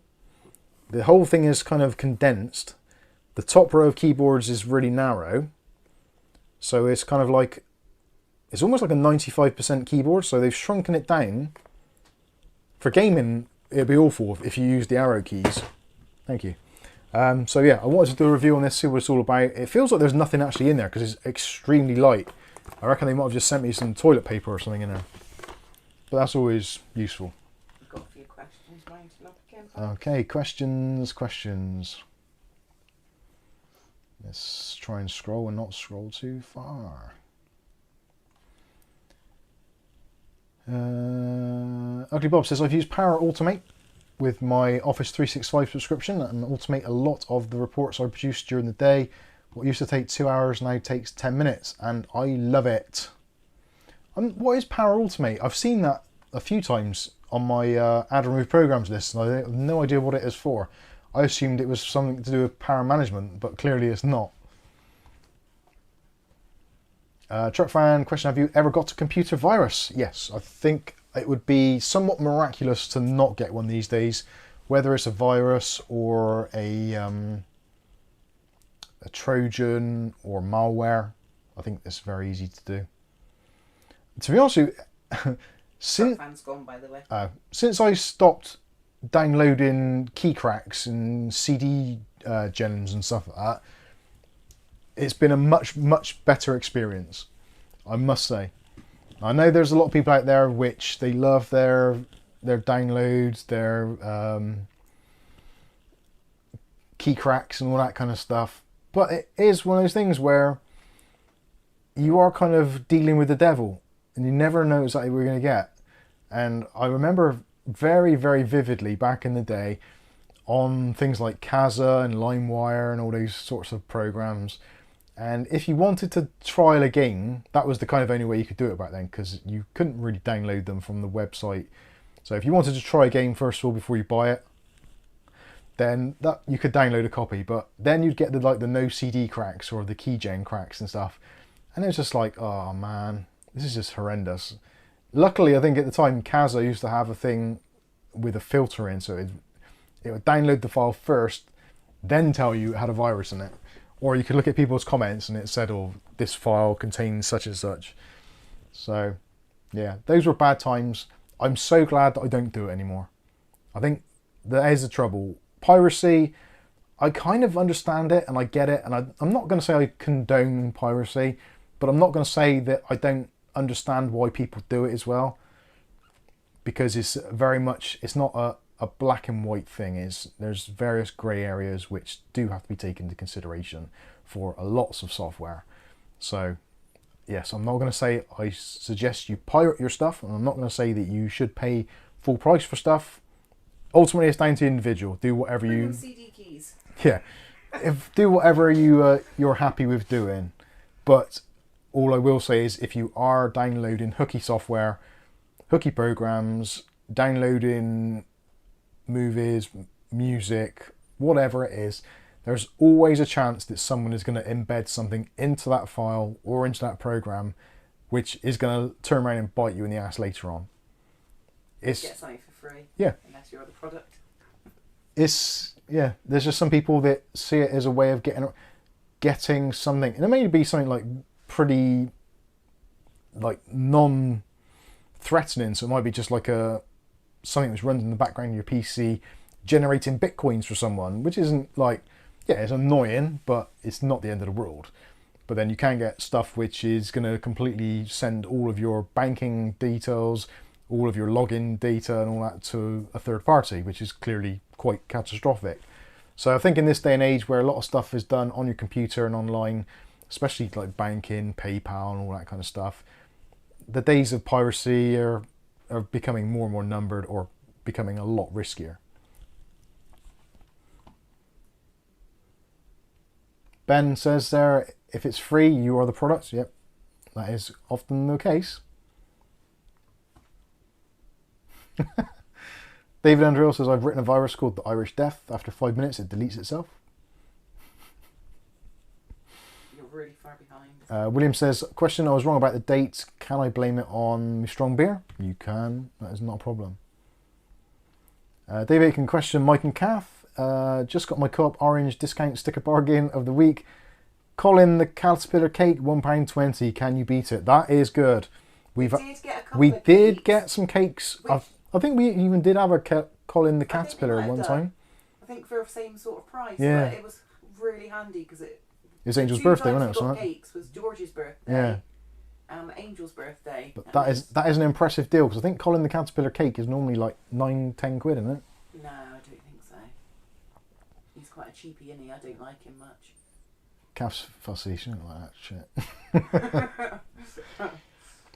Guitar Pro Rock says, what Microsoft calls features, I call bloatware. Well, at least these days they're relatively easy to uninstall because they're all part of the UWP software suite, or Universal Windows Platform, so you can just uninstall them without leaving lots of crap behind. David Andrew says that new online mobile TeamU is bad for using backdoor data collection.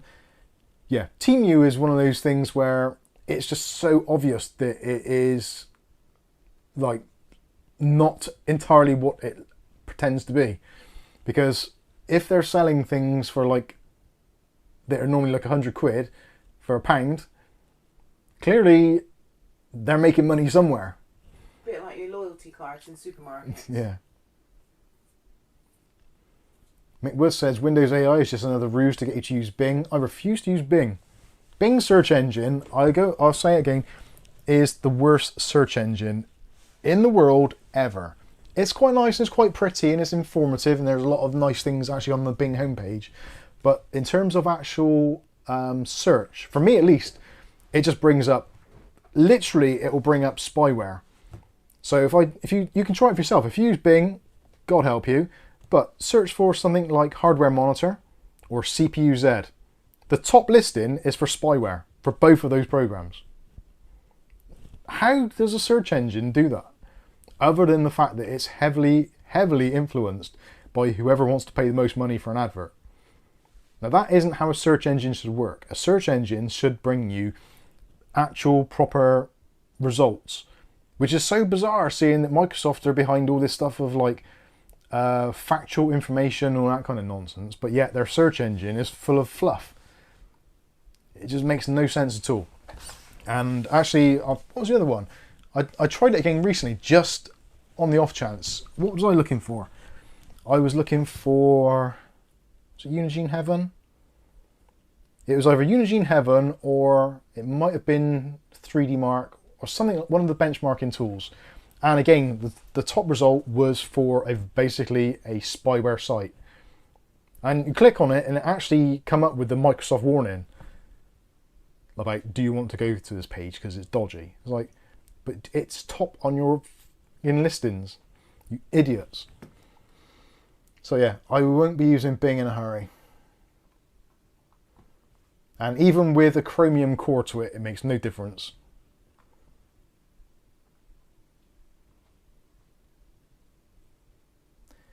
Arnold Albert says, what do you think the minimum number of cores should be for a build in 2023? I don't know, it's, well, 4, I would say, is the rock bottom. Less than 4 cores and hyperthreading is kind of pointless. I would personally be looking at 6 with hyperthreading if possible. I think just a 4-core processor or a dual core with hyperthreading these days is not possible really for a reasonable experience.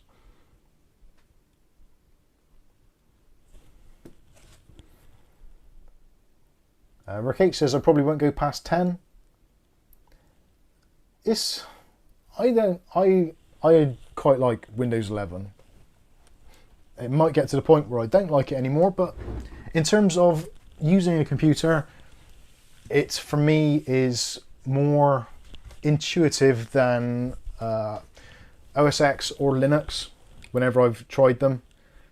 And that's the reason why I stick with Windows, because it just is, for me, more intuitive. It makes more sense. I guess I've been using it for so long, a lot of things are kind of very much second nature. So even if there are subtle changes, it doesn't take me a huge amount of time to get used to them. Windows 12 will be interesting to see if they mess that up.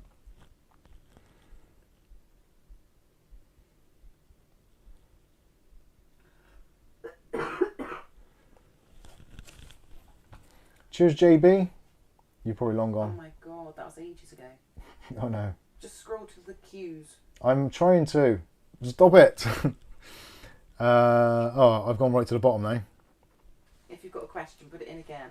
Right, yeah, if you've got a question, I'm going to scroll back up, see if I can find them. Jams25, I have a weird question. How tall are you? You seem tall. Now, that's just because I just sat on the stool in a weird way.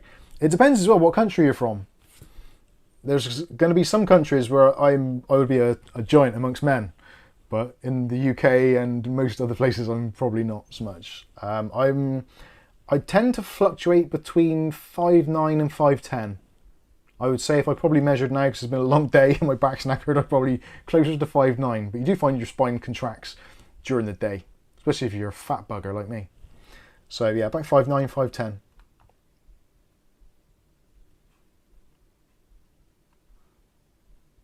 foot in heels. Yeah, 6 foot in heels for sure. Jams, I am the same height. Haha. It's quite an average height, I think. Don't say that in front of Rishi.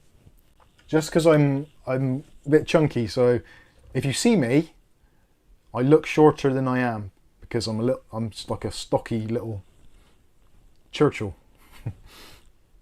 like the bulldog.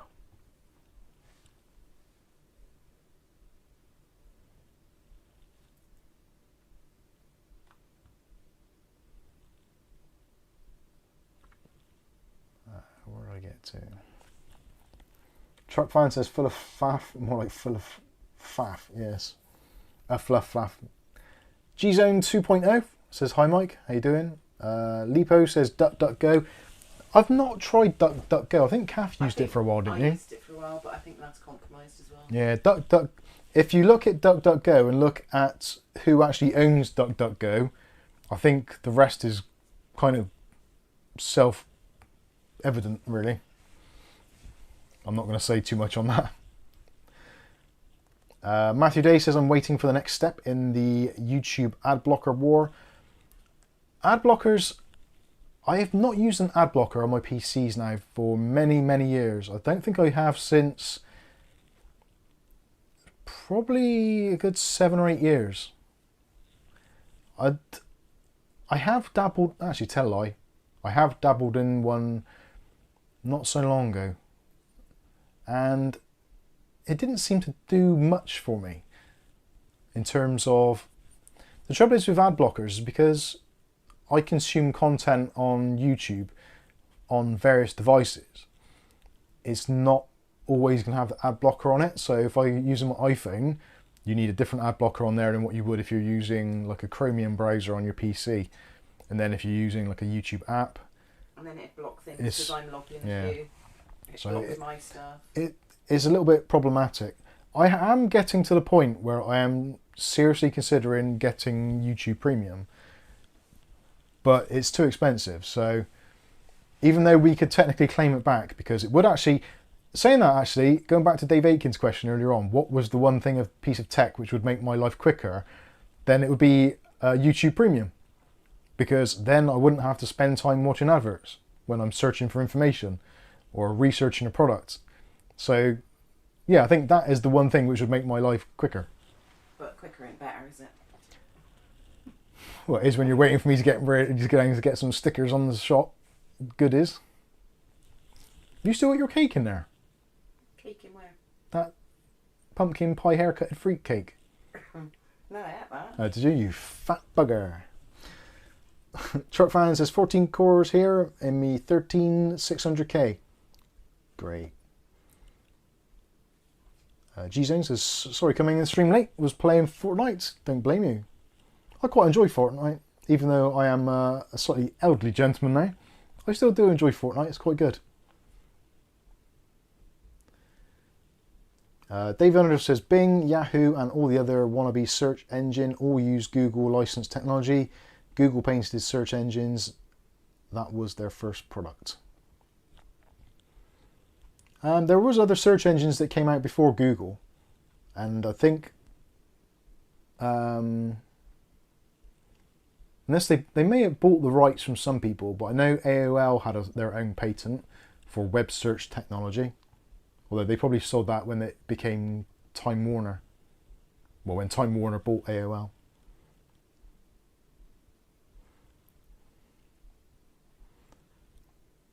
Where else do we get to? Right.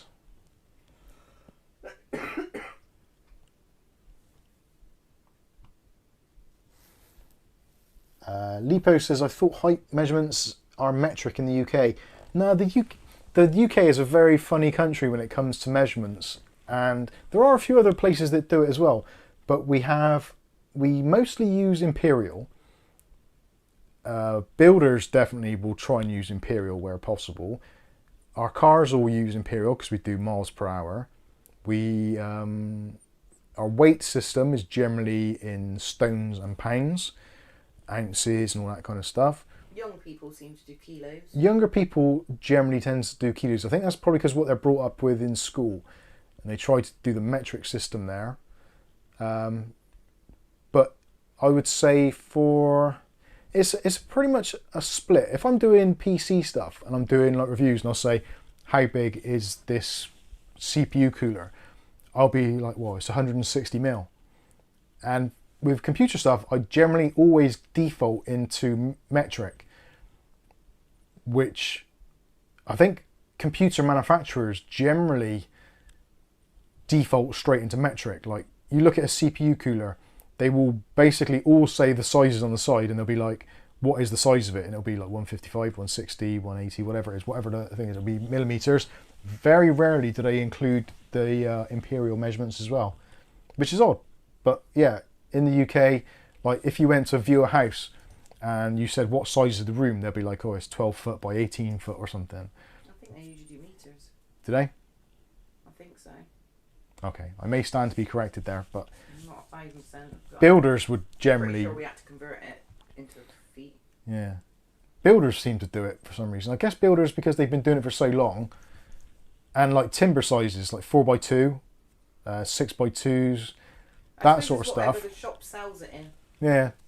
Because the greengrocers would still use pounds and stuff, but then That's people true. don't go to a greengrocer's, do they? They go to the supermarkets because it's quicker. Stuart Clary, here's an interesting one. What's your opinion of Winston Churchill? I don't know, really. It's a difficult one. Being that I was not born until the 70s, We can only go on what we've been told. yeah, we can only go on what we've seen in recorded history and what we've heard. We weren't alive at the time where he was kind of doing his thing, so it's very odd. From the historical records, from what I understand, is he was more of a slightly I don't want to say right wing, because that's probably not the right description, but he was more of a I'm not sure what the word is. He wasn't a liberal, so I'm not really even sure what the opposite of a liberal is these days. But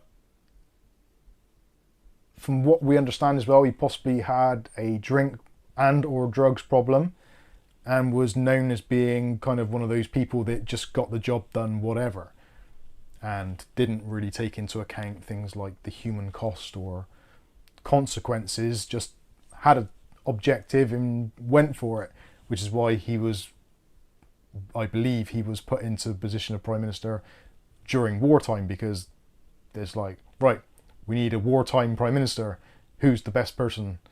And they were like, that guy. And yeah, I don't really know a great deal about it. I've heard various different snippets, so even though we share a family lineage, I don't know. Don't know that. As a young, Just came from a church on a hill. well, yeah, from my historical upbringing, and from being at school in the 80s, when it was very much the vogue thing to be very proud of your country, to be very patriotic, and to support the royal family, and England was kind of a very strong place and what have you, very proud. He was a wartime Prime Minister, so it was kind of indoctrinated into you that he was this great person who basically won the World War for the whole world. So it's kind of, yeah, in hindsight now, it appears that potentially he wasn't the greatest, and there was definitely elements to his character which are, by today's standards, not particularly celebrated, let's say. So yes, it's a difficult one to say. I've always been brought up with being proud to share the name. Whether or not I am now, I don't know. I haven't really given it enough thought, to be honest with you. There, that's an honest answer. I don't know. I honestly don't know. I don't know how I feel. Dutch Jan says, I almost never log into YouTube. Unfortunately, because YouTube is my kind of day job, I have to be logged into YouTube pretty much all the time.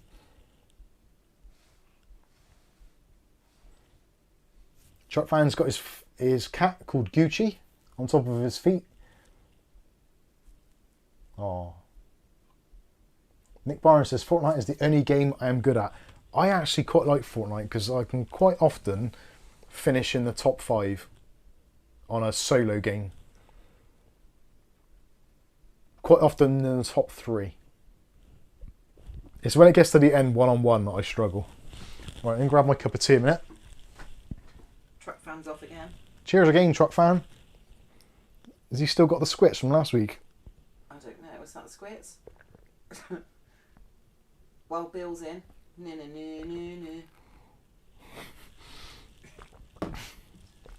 Don't make me laugh when I'm drinking. Because that could end up going down the wrong way. I don't think it did. Oh God, I can't get comfortable. I hate this bloody chair.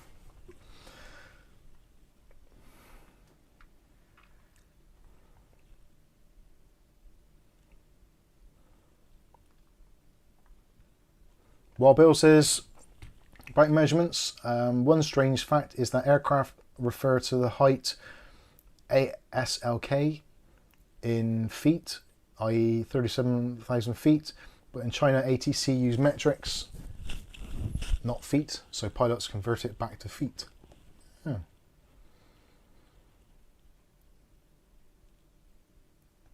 I think Dave's just reiterated what I said, but in a much more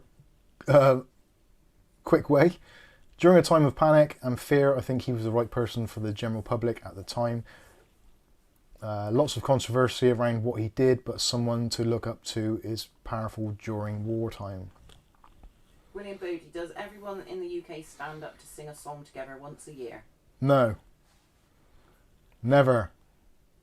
Not even once in your lifetime, really. Only in school.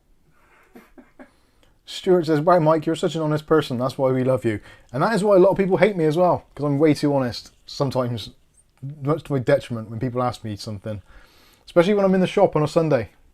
Because I tell the truth, and sometimes my boss looks at me if he's in, and you just see the cringe. Yeah, he just. What's the best cloth to use to polish a car? Well, I use an old t-shirt. Yeah. Well, it is actually an old cotton t-shirt is actually excellent for polishing a car. But where would you get a cotton t-shirt from nowadays? That's true. It's so difficult. David Andrew says, finishing in the top 5 easy if the old bald guy is playing 10-year-old kiddies. Mate, have you seen how fast the reaction times are on 10-year-old kiddies? They can play this game like blindfolded with one eye and like half an arm or something. Do you remember that time? There's just insanely fast reactions. That time we were on holiday and George was competing against the kids next to him and they were like teenagers and he was like a little 7-year-old or something and he beat them because they looked at him, didn't they? And you could see the smirk on their face where it beat him and he actually beat them. Lipo says, wondering how truthful Churchill's depiction is in Doctor Who. Rob says people do that on New Year's Eve. Stand up and sing. Well, yeah, not everyone. Most people are out partying and pissed right up. Don't know. I've never done that. Yeah, I suppose. Yeah, I don't think it's just the UK though. I think it's like everywhere around the world, isn't it? New Year's Eve, like to ring in the new year. Old Lang Syne, or Old Lang Syne, whatever. Should old acquaintances be forgot? That one. Never heard of that. Hey, Popsy. Hello, Babs. She back. Hello. Gonna say hello? Hey, go a bit nearer. G-Zone says, like me, Mike, I struggle 1v1 in Fortnite. Yeah, I think it's really weird because normally when I drop in on the map, like the first few kills I find relatively easy.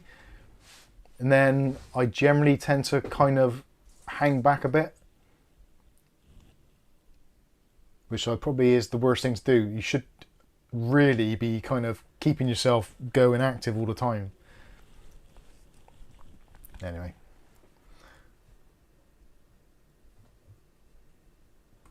Hugh Luttrell says, it's very strange if you have watched about World War II, how much Putin is like Hitler.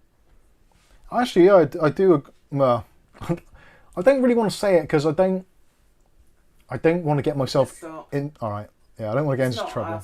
It's not us. We would say it, but yeah, I don't want to say it on YouTube because they get upset about things like that. Ugly Bob sings whatever Kylie is on Jules Holland. Is she still around? Yeah, spinning around. In fact, she must be really old now. Dave Underhill says I gave up playing online because the little kiddies are bloody quick. They are. That's the thing. I used to play a lot of Counter-Strike. They should see Poppy go. Counter-Strike is mental. Like if you play Counter-Strike, I play it.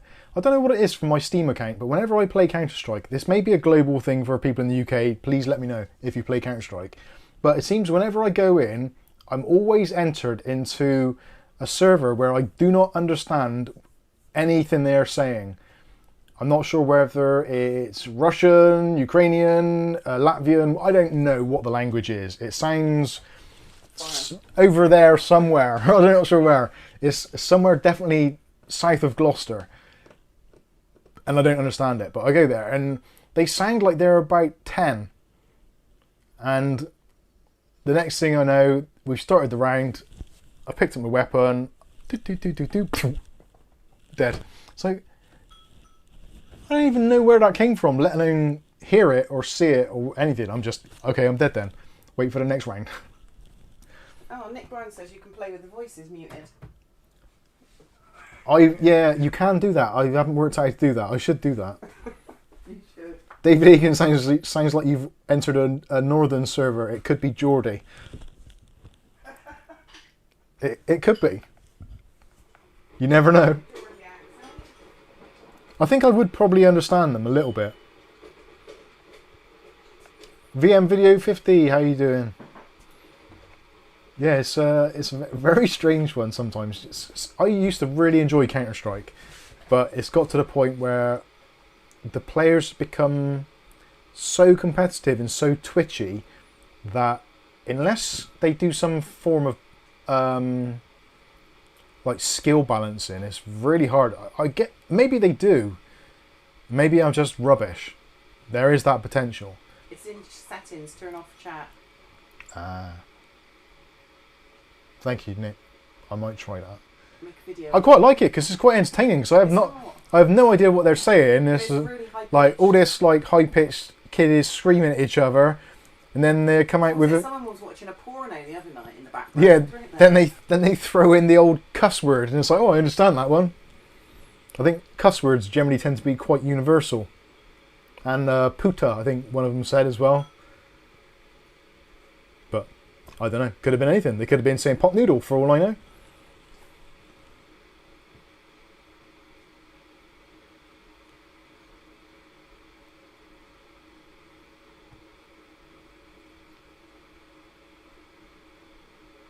Do you need another cup of tea? Dutch Jan says, Putin has never made a secret he wants the USSR back.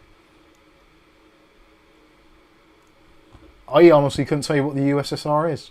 So I'm completely... And I don't know whether he has any right to it or anyone does. Wasn't the USSR a Soviet bloc of countries which they all kind of... Much like Europe. So you had lots of little countries which all joined into one kind of... Is it a confederation or... I don't know what the word is. I know it is in Star Trek you have a confederation of planets, but maybe that's the wrong word, I don't know. I'm being honest again. Again, it might get me into trouble, but it probably will. But yeah, I'm assuming the USSR was that. And then they split it up into the various regions. I don't know how it bloody works. Oh, there we go. DLSS, Union of Soviet Socialist Republics.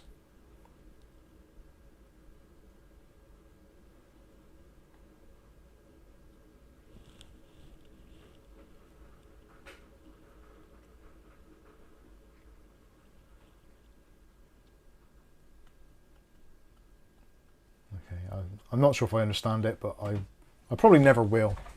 And I probably, well, I never quite understand how things work in the world. Because when I was younger, especially, there was always that feeling of you were a person who lived in your country, and your country was unique, and you had various quirks which made your country kind of stand out. Kath's like, no. So that was what you were taught, that you had an identity. Like I said earlier, like you had to be proud to be British, you had the royal family, and you had the stiff upper lip, and the London bankers, and the coal miners, and there's all kind of different elements of the country which made England unique. And then obviously with Wales, Ireland, Scotland all being part of our kind of little island, you had those other identities which made them also unique, but also they had elements where we had crossovers.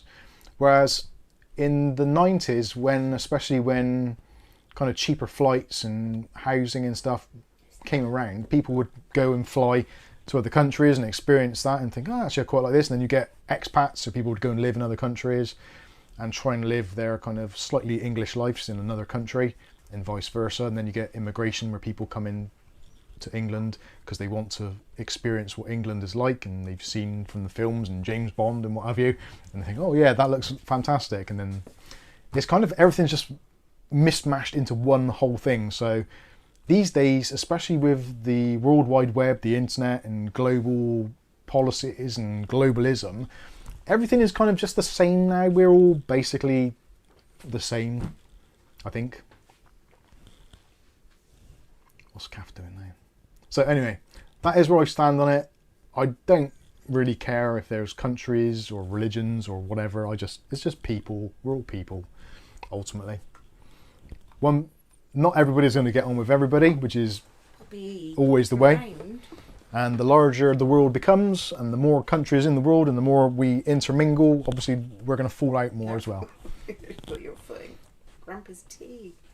And there's always going to be somebody who wants to be the ruler.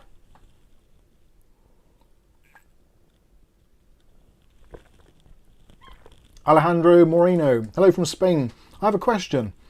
I have a 3070 and I got a 1440p monitor, but it gives me low FPS on AAA games and single player. What would be the best step to consider an upgrade to 7900 XTX? To be honest with you, this is going to be always the thing with AAA games. Are you trying to play them all at ultra or relatively high settings? If you are, that is probably going to be some of your issue.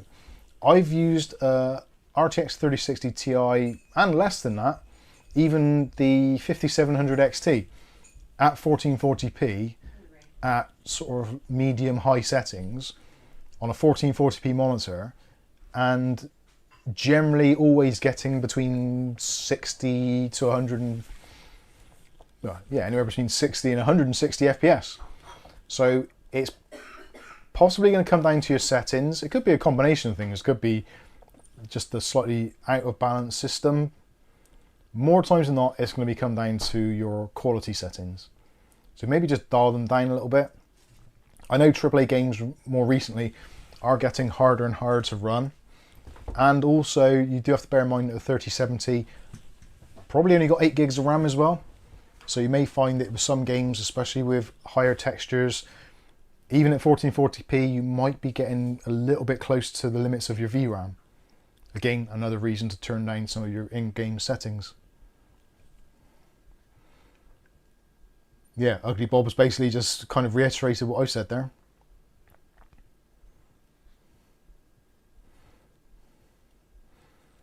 David Thompson says, well, the USSR was the enemy first.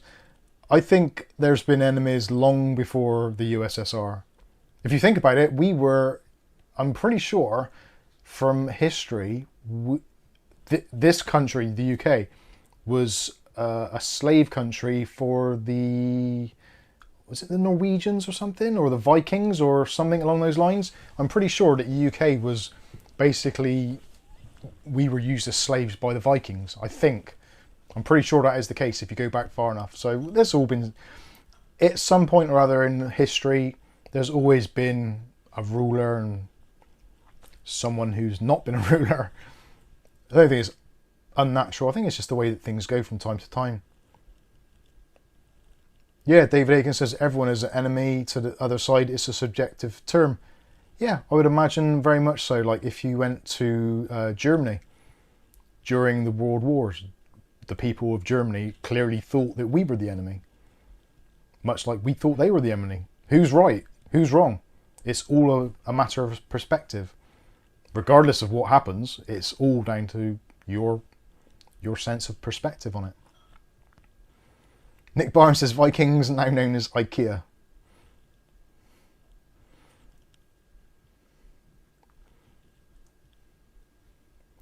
Adam Williams says YouTube Premium Family Plan is the deal. Worth every penny, and my family loves me a little bit more for it.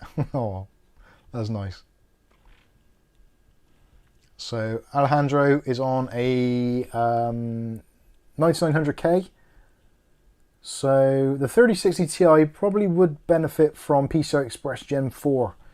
Not as much, but I think it might benefit slightly from it. It'd be interesting to take a look at the system and see what your system usage is like, especially when you're in games. Is the GPU at 100%? Is the CPU at 100%? Any of the other subsystems like RAM, storage, etc.?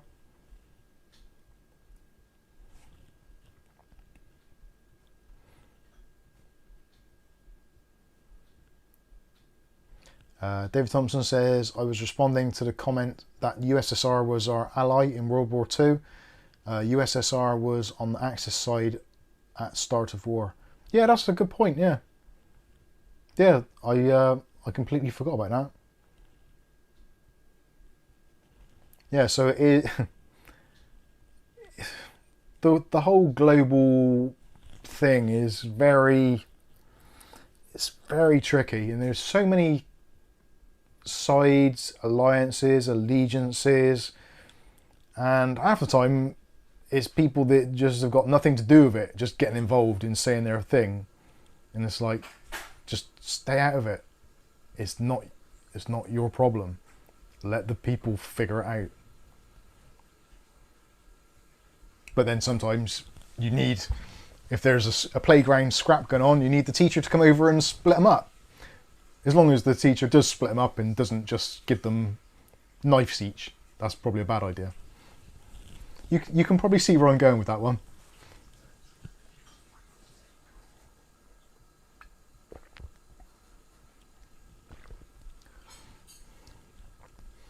David Aiken says, put 150 hours into AC Valhalla. Vikings were a clever bunch and loved their time machines. They didn't teach that at school. This is true.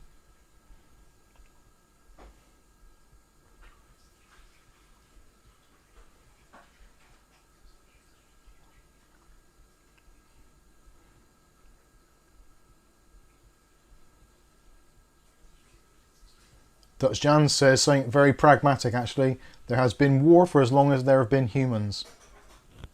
This is very true. UK Miners Club, Unify or TP-Link Armada. To be honest with you, I don't know. I've used a couple of T-Link products reasonably recently, and I personally don't like the interface. I don't think it's quite as fully fleshed out as the Unify would be. So, funny enough, actually, I was talking to George earlier about this, and he was saying about some place that he knew of where they'd got, what was it they had? Cisco stuff throughout. And I said, like, most people, if they had the choice, would probably have Cisco at home if they've experienced what it's like in a workplace, because Cisco stuff is like rock solid. And if you can afford it, or if you just want the reliability, if you're going to get any networking gear, go for Cisco. It is fantastic. It genuinely is. But generally, it's also somewhat out of the reach of mere mortals. So there is always that to look at. But I don't know, Unify or Armada, it's probably a little bit too close to cool. I don't know. I really don't know. When it comes to mesh systems and home setups, it's always a tough call. It really is. I've struggled myself. At the moment, I'm using just a relatively cheap Zycel kit, and we get the odd dip out every now and then, but after a reboot, mostly it's fine, and it doesn't cost very much. So I don't know. And I bought a system which was like 3 times the price, and that was awful. So it's hard. It really is hard. Nick Barnes says, obviously we have 2K monitors, but do they make 2K TVs? No. That's a very, very rare thing to see. And I think that becomes more so because of the scaling it has to do. I think there's some form of scaling that, even though it is a 16:9 aspect ratio, because of the pixel size, there's something which has to be done to the scale. And especially seeing that TV signals are done at 720p, 1080p or 4K. And I think it's because of the scaling of how those work. So I don't think I'm pretty sure that's why you don't get 2K TVs. And also as well, there probably wasn't really a market for it, because if you were on a TV, if you were at 1080p, it was a hard sell to 4K anyway, because there wasn't that much content available at the time when it first started coming out, and probably isn't a great deal now. I know you can get like BBC HD and stuff like that, but for most terrestrial channels, I don't think 4K is a thing still. I could be wrong, I haven't watched terrestrial TV at bloody years.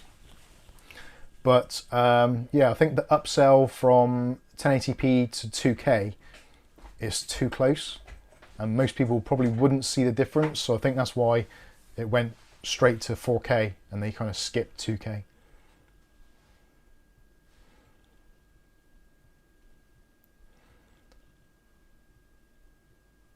Ugly Bob says, when I was at secondary school, we still had the cane. Could do with it making a modern comeback. Yeah. I have this conversation quite often, saying that in modern society, because we've become very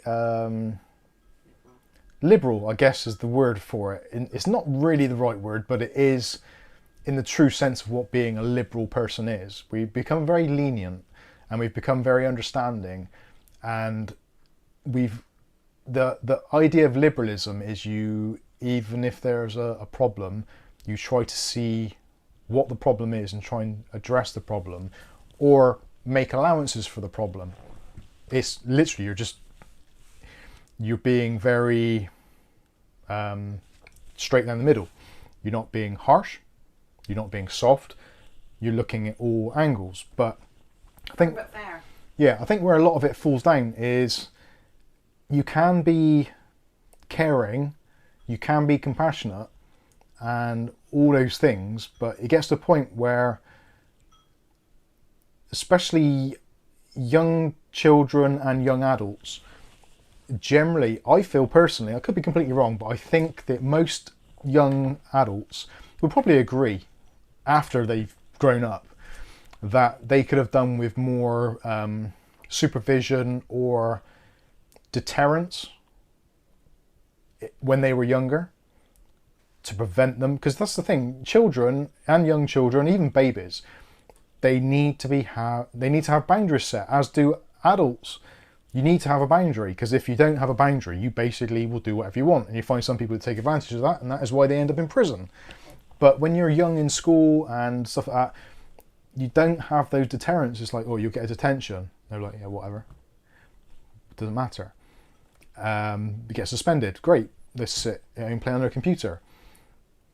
Parents can't do anything. You can't whack your kid. Like, oh, you got another detention? Whoosh, clip right in the ear.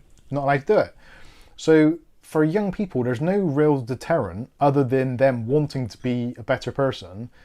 So they'll just keep on pushing and pushing and pushing boundaries. And peer pressure as well. Yeah, and the peer pressure, because if you want to be one of the cool kids, you've got to mess around and not respect the man. And it's really weird, because you go to a point where at school it's always like F the man and like disobeying and all that sort of stuff. And then you go into the real world, get a job and stuff, and then suddenly it's like obey everything. They've said to do this on the news, right, I'll do that. They said to do this on TV, right, I'm going to do that. The bank says I got to do this, right, I'll do that. And suddenly you become this kind of completely controlled person, whereas a few years before at school you were like an uncontrollable beast. But that's because there's restrictions in real life. I think that should be reflected in school, whether it be through some form of stricter punishment. I don't know. Certainly, I think children or younger adults these days, whether they've got problems, whether it's a social thing, doesn't matter. I don't really care what the problem is, but they don't have the deterrence to prevent them from getting into trouble. I knew it when I was younger that if I got into trouble or a police officer caught me, there's a good chance I'm going to get a kick in. Or I'm going to get a kick in from my parents or my mum's brothers or whatever it might be. I always knew there was the threat that I was going to get my ass kicked. Didn't stop you though. I still did bend the rules, to be fair. But when I got caught, I was like, oh my God, this is going to hurt. But you didn't regret doing it. You regretted getting caught. Yeah, to some extent. But kind of you knew where the boundaries were. There's things that you knew you definitely could not do. And I think, yeah, Rick H says it there. I think he summed it up really well there. Fear is a great motivator. People are only as bad as you allow them to be. And I think that's true in a lot of things. Like fear is a big motivator from all aspects, whether it be the physical fear of getting into trouble and getting a kick in or a slap from your parents, the getting caught stealing in a shop and the shopkeeper getting medieval on your ass. That is a fear factor. And if shopkeepers were allowed to do that, I'm sure there'll be a lot less theft. I know I said this on a previous stream about some crazy thing in California where they have a limit of $1,000 and underneath that, it's fine. It's like, how is that teaching anything? It isn't. UK Miners Club. My nan could airbend her slipper around corners to get me when I was a kid. We had the carpet sweeper rammed into us if we didn't get up and get going. Yeah, I used to have the Not even a vacuum of carpet sweeper. You know the wooden spoons you get for mixing up like cake mixes and stuff. I thought it was a fish slice. I had them as well when the other thing broke. The wooden spoon I used to get out regularly if I was a bad kid. Mum whacked me on that, and that shit hurt. So she snapped it. And then actually broke it, and then got the fish slice instead. I got a griddle on my ass now. But it was because the neighbours thought it was funny because you lived in a downstairs flat, so they would tell your mum you'd sworn, so they could go round the back and walk. My friends next door used to tell my mum I'd been doing stuff that I hadn't, just so I get my ass whooped, and they'd all run around the back of the house to look through the curtains to see me get my ass whipped. Told you, far too honest for my own good. But that was the thing, you never wanted to get into that kind of trouble. David Thompson says, years ago when my nephew's school was taught about Childline, the little bar stewards tried to threaten their parents with the calls to Childline if they didn't get their own way.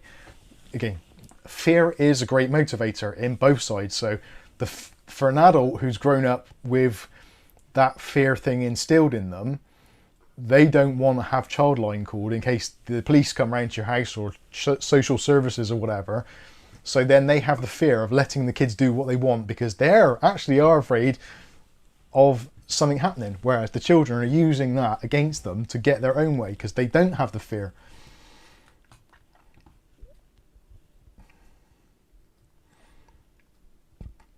David Aiken says, Dole Saturday update. Discount Colin the Caterpillar is actually called Charles at Co-op. Just demolished his face and head and he's as tasty as Colin. Good to hear it. I don't get the big deal with Colin the Caterpillar, to be honest. It's a Swiss roll, isn't it? Kind of, I think so, yeah. And a Swiss roll's dead cheap. You just make a bit of buttercream and smear on it. David Underhill says, I can't really comment in my role as a justice of the peace, but I would rather deal with 50-year-olds than kiddies. Sadly, I think that is a problem. Now, I should say... Bob wants a wooden spoon support group. Yeah, I need it. I should say as well... And Rick H is a wooden spoon survivor. I should say that I'm not being completely dissing younger people because I will say definitely 100%. Some of the people when we've sold PCs, we've had younger kids come around to buy a computer off us and on the whole, generally, they've been absolutely great. They've been very, very polite, very honest, and just generally nice people. So don't for any reason think that I'm kind of having a go at the younger generation. I'm not, because essentially it's not their fault anyway. It's the way that society is said, right, here's a problem that exists, let's fix it by making things worse. And we do see that a lot. It's a historical thing, it happens all the time. You okay, George? Yeah. William Bodie says, can we get a teaser of that keyboard set? Yeah, of course, yeah, if you want to. I was going to have a look, because I don't think there's actually a keyboard inside it. I haven't opened it yet. You're going to do it like that? A teaser. Ugly Bob says, hey George. He's gone. We only get snippets of George. Uh-oh, Stuart's off.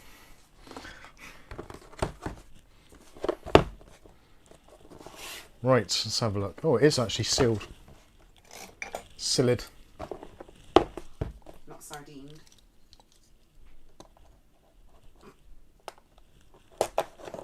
You like sealed, don't you, properly? I got a sneaky suspicion, I realise now why I didn't buy this before. Because I looked at it and I thought, that is a stupid layout. Ugly Bob shouted it instead. Shout it out. Thanks, George. Bob. Sorry. Brain started to Sometimes, discombobulate. sometimes in the middle of the night he shouts out, bye! I do. Because he thinks one of the kids are going to work. Right. We have battery. Is it going to be Duracells? Oh no, GPs, they're alright. So their mouse is quite clicky. And in comparison with the other one, I should get the overhead actually on, shouldn't I? That would make more sense right now. So it's almost like a media center keyboard really. So there is the Logitech, that is the MK 295 and the 295 mouse there. And underneath it is the MK 220 and that is the mouse that comes with it. Not sure which is more. It's definitely bigger. It's ironic because the mouse is smaller with the larger keyboard and larger with the smaller keyboard. And it does seem that they've changed their plastics again. I commented on this previously saying that I didn't like the way that Logitech were going from the MK270 then into the 295 and now to this. This is a very, feels very plasticky. And there's, oh my goodness me, the flex on that. Do you know what it is yet? It's made of a mouse mat, I swear. Is it your wobble board? Like this What's is, it called? that's relatively, well actually that's a bit bendy. What's that? Yeah, it's a wobble board. So the up and down, the scroll key, arrow keys are awful because they're just sandwiched together. But I guess that's the point. This is a compact keyboard.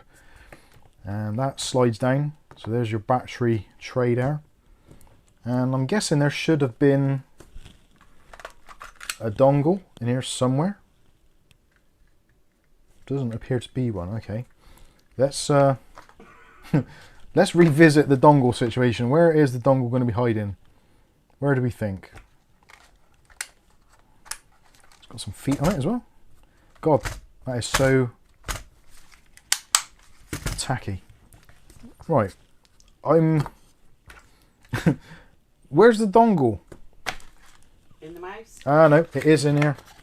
Sorry, that's me. I was being stupid. So there is the dongle. El Dongolino.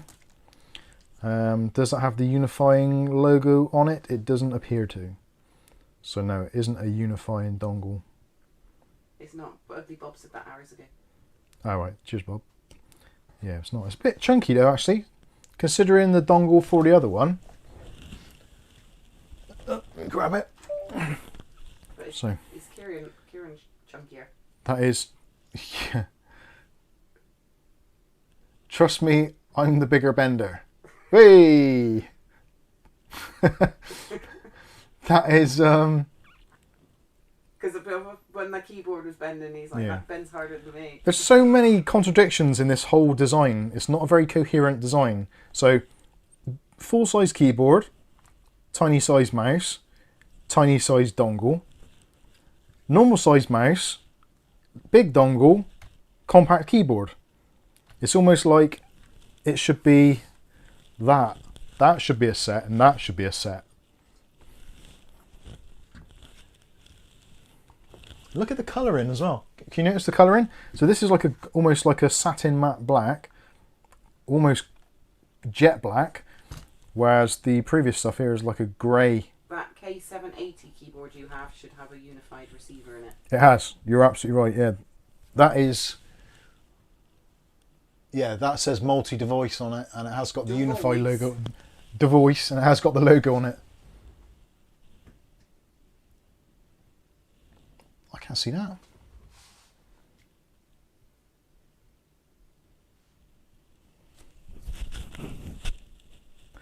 Right. So, now, where is the on-off button? You'd think there should be one. There's a cutout there for something, but I'm struggling to see if there's an on-off button. I guess it's got one of those automatic shutdown buttons, but it doesn't appear to be a power button, which is a little bit, well, it's actually quite a good idea, because it means the power saving is going to kick in and it'll shut down to save power, but I quite like to override that. So Can you explain what a unified dongle means? Right, a unified dongle is Logitech do what they call a unifying dongle. So if you've got other devices from Logitech which support the unifying standard, you can connect them all. I think it's up to 6 different devices on the same dongle. Top of the keyboard? Is there an actual key on it? No, it doesn't appear to be. Do you want me to look? With new eyes that could see. I'm pretty sure there isn't one. But I do think... Did you finish that sentence about unified? Yes, I think so. Does that fit in there somehow? Is there storage in here? Where's the instructions? I don't need instructions, god Yeah, damn I it. could read them while you're figuring it out, and I could know the answer and laugh at you. Okay. Where are they? There, I think. I was hoping that was going to fit in there, but it doesn't. It doesn't look like there's any dongle storage, and it definitely isn't in there. Or is there? Does that fit in there? Oh no, because that takes 2 battery. And actually, there's no on-off switch on the bloody mouse either. Right, clicking noise.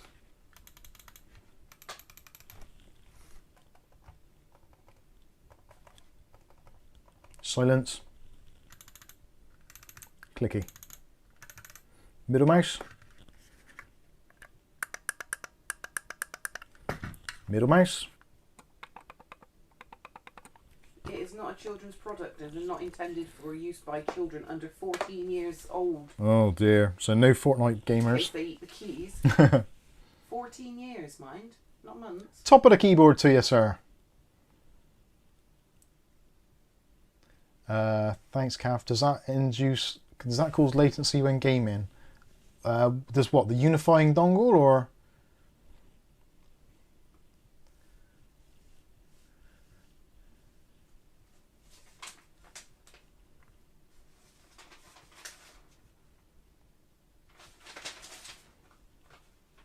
I was looking through. No one's. Oh, I can't scroll now because I've unplugged the bloody mouse. Oh, I need to plug that back in.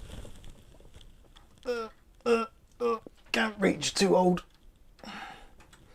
I am going to hurt tomorrow. I have not washed a car and polished a car like that in a long time. So that is going to hurt. I don't think there is an on-off. It doesn't say anything about how to... Nick's saying, sorry, yeah, if the 2 devices on one dongle. No, I think the technology is there so that it's more than enough USB bandwidth for that. Michael B says, I'm getting the itch again to build. I have a 5600X and a 3800 FTW. Should I just wait this cycle out? I don't know. If you're getting the itch, then it's always worth having a look and seeing what is around. Yeah, give that itch a little bit of a scratch, see what the deal is. But looks like a Fisher Price Toys from Toys R Us for over 14s. It does. Look at the bend on that. That's just like, wow.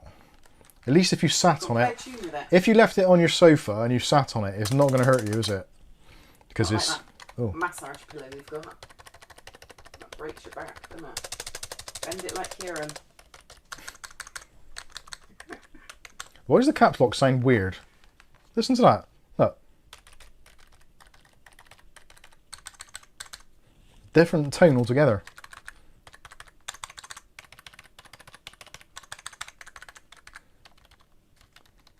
And the top row of buttons, I'm not sure you can see them, the physical size. Let me see if I can get you a close up. Is that focused? I think so. So the top row of buttons, if you're old enough to remember LED calculators back in the day with the, was it 7-digit display or whatever they were, you had these old school calculators and you had a button on, you press it and it had a very kind of indenty kind of membrane, and those buttons feel like those. It's like the plus and minus buttons along there. Do you think they get saggy as they get slacker? Yeah. It is a web TV keyboard. It is a web TV call. Oh, is it? Well, officially that is what they call it. And Ugly Bob says it's so blind people know it's the caps lock just by listening to it. That's the only one that does it as well.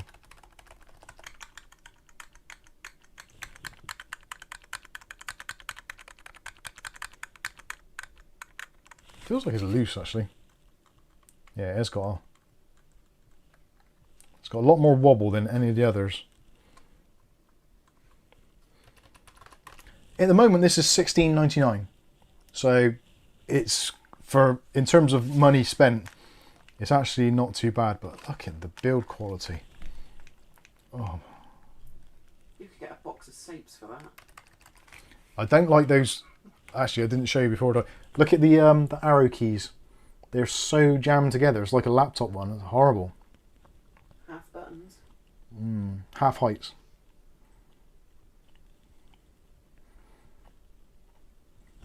Rick H says Texas Instruments TI-30 powered by a 9-volt battery. I miss those days. That is what it feels like. The top row feels like those Texas Instruments old things. Oh, is that the one I had? Was it kind of beigey grey? Yeah. Yeah, like a beige. With blue buttons and stuff, I think. Yeah. And it was a scientific and a red LED display. But you never used anything scientific on it. You didn't know how to do Oh no, that's a little bit too new. it. I'm going to see what this bad boy's like. I'm pretty much sure. You had to have a scientific one for maths, didn't you, at school, but Right. they never told you how to use it. Caps lock. There's no light or anything to say that there's actually anything coming out of this sucker. So let's plug in La Sucker.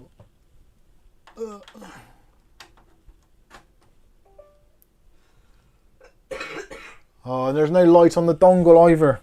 Is that working? Windows. Ooh, Windows. Look at the delay on that. You can see the screen behind there, look. Save some for the room here. There's not a lot to save, to be honest with you. I think this is past saving. I want to see if it's actually, I don't know. I don't really use the keyboard a great deal when I'm on the stream anyway, apart from the arrow keys, which, oh, I haven't done the mouse.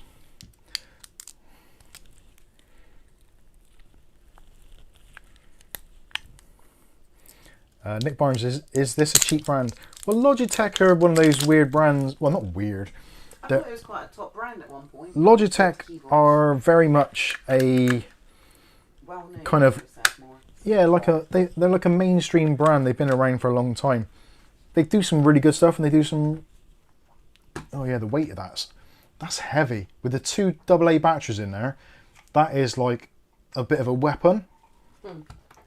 That is really heavy. Considering that feels like it's half the weight of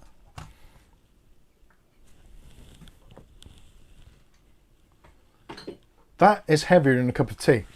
Do you want to see if that Can you get the to you on yeah. that mouse? It's got a lot heavier. Is it? Yeah. Can you grab the doodad weigh-in thing? Thank you. Sorry.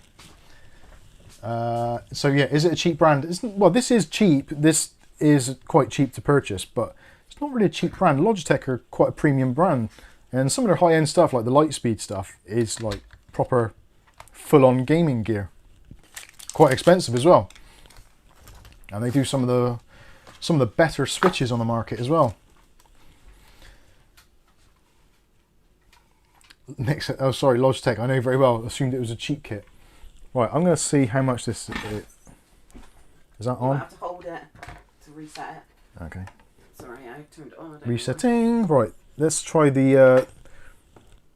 So 75 grams for the MK295. I'm guessing this is 120. Oh no, 110 or 109. So that's quite a jump. That is 35 grams more. It feels like more though. 74. Almost all brands have a 109. budget option. Dutch Jan says. Okay. 109. It feels heavier than 109, because traditionally most like gaming mice used to be about 100 grams.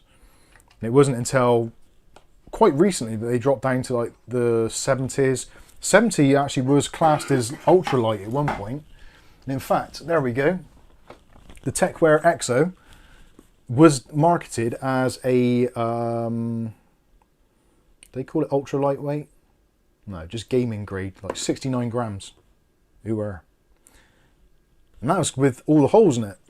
So that is about the same weight as a Glorious. 69 with all the holes in it. Yeah, 69 with all the holes in it. Like a bloody pincushion, that thing. But yeah, it just feels really heavy. It moves all right though. It's quite smooth, but then it has got inertia. So for some people, they're going to find that really nice, like because the weight of it continues a little bit after you move it.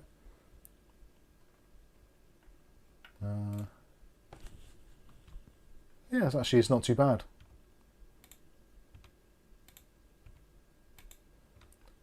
The click feels a little bit.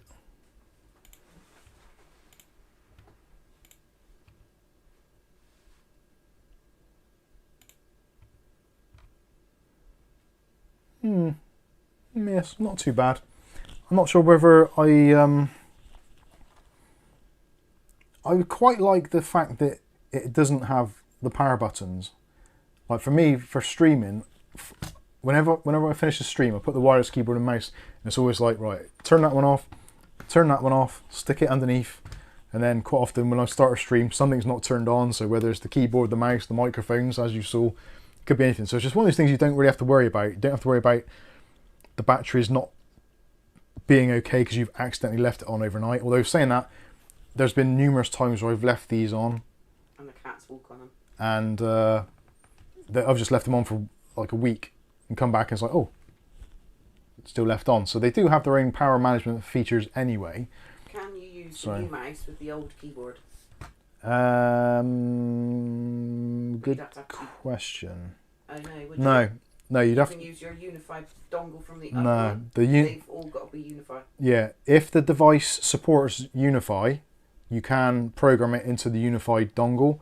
If the devices don't support Unify, they can only ever work with the Logitech dongle that comes with shitty dongle. Yeah, the cheap dongle which comes with it.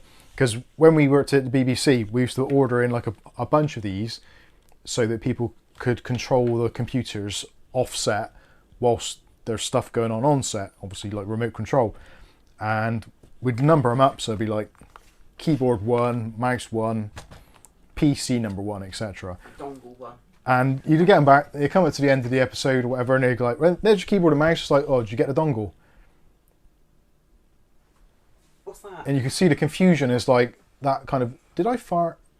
That kind of face. And yeah, so they'd be like, oh, can't you just buy a new dongle? It's like, well, no, the dongle is locked to the keyboard and mouse, so Unfortunately, this all goes in the bin. Now luckily we didn't throw them all in the bin because we could use them as props to be thrown or damaged or whatever, but it was still very much a case of like, if only they were unifying, you could reprogram them, it would be great. So question, can you use the new mouse with the old keyboard? I don't think so. Because they're going to use, like those two are on one dongle. Yeah, if you plug in both dongles you can do, but I'm wondering, will any of them work? Well, these will. What are you talking about now, Willis? Oh no, that is... So no, that is a definite no. And just to confirm, yeah, that one is working. And that is working, yeah. So that doesn't work that way round. So let's try it the other way round. I used to be so scared of plugging in USB devices for the computer crashing. That's the function button. So that works. That's the one that it should work with. That's the mouse working. And does this one work as well? No. No. So the dongles are factory locked to the individual keyboard and mouse in question. So no, that was absolutely riveting, wasn't it? For somebody, somewhere. Unfortunately, that's the way our videos work, that they are very, very interesting for somebody who is looking to purchase them. I wouldn't go that far back. Maybe not. Not interested. I'm still a bit concerned about where that dongle actually lives when you're not using it. You'd think it would travel. In the back of a PC and casualty. Yeah. Yeah, it doesn't. There's no storage of the dongle. Having dongle storage is one of those kind of. That sounds so wrong. It does sound wrong, doesn't it? It sounds wrong on so many levels. But having somewhere to store your dongle is like Why is it called a dongle? Why wasn't it called a chunky weenie? All right, having somewhere to store your chunky weenie, I feel, is one of those kind of key factors in purchasing, especially wireless kit, because to start calling them chunky weenies. You got more chance of getting the 20-mile-an-hour limit removed in Wales. Now there's a political statement. Oh, I should have not opened this.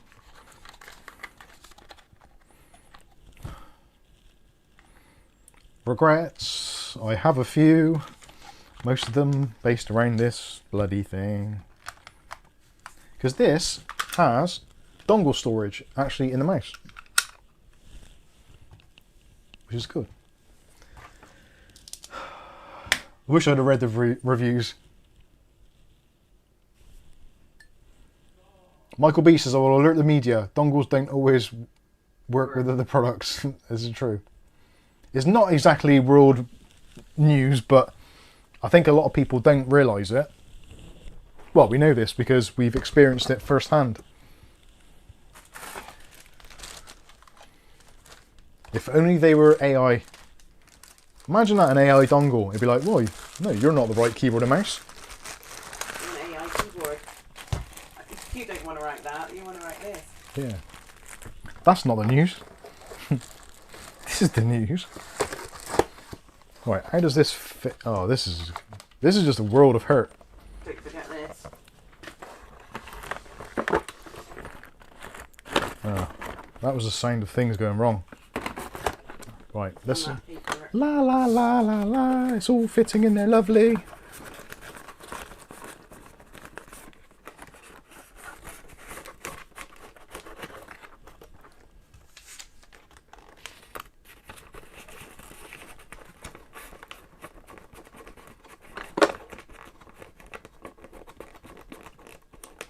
I just noticed on this it says PTA. There's the missing the I. Pain in the ass. Although probably somewhere in the instructions it probably mentions don't put it in your ass. Yeah, but if you were just using a basic computer, that's probably... For a basic computer, I think it'll be absolutely... For gaming, it's pointless. For media creation, or no, media center is pretty useless.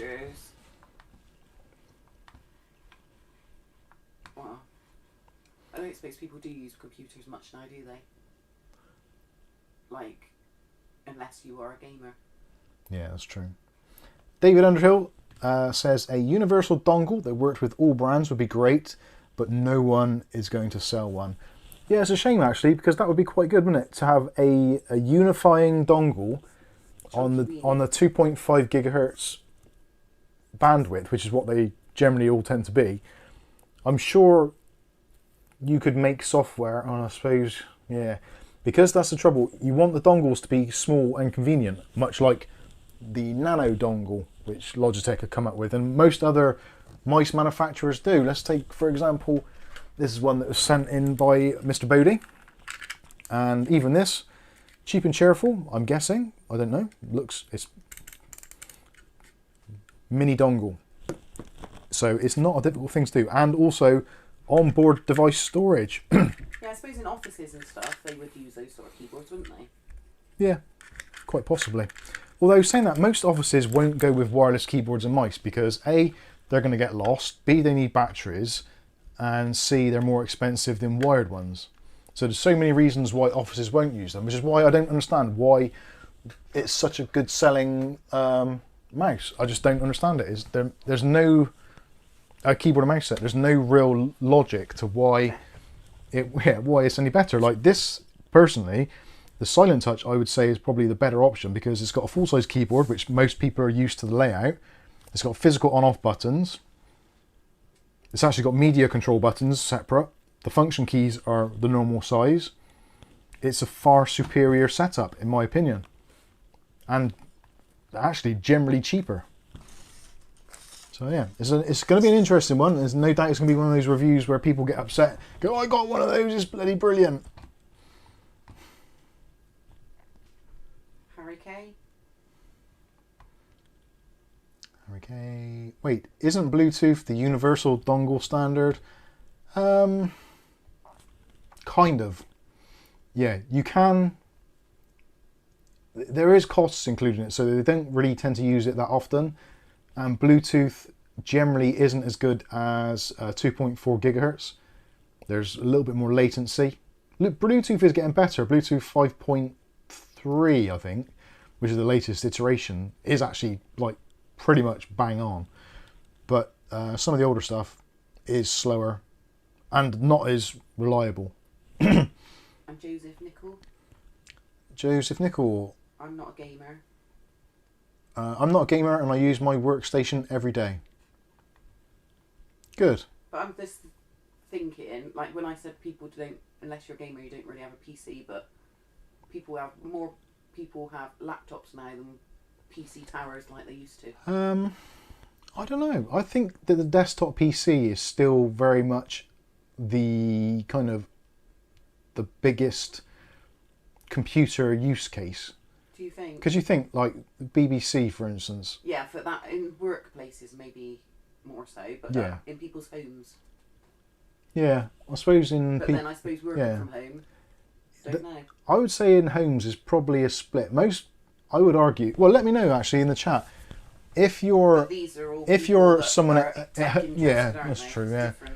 I would say that most families now have got at least one desktop computer at home and probably a laptop as well. Because you think... Or another device such as a pad, an Android, iPhone. You think of my nan's house and it'd been like my two cousins with one each and my uncle with one. Mm. Whereas now they probably all got laptops, haven't they? Yeah. Instead of them, for example. So I don't know. But that's... Yeah, don't know. But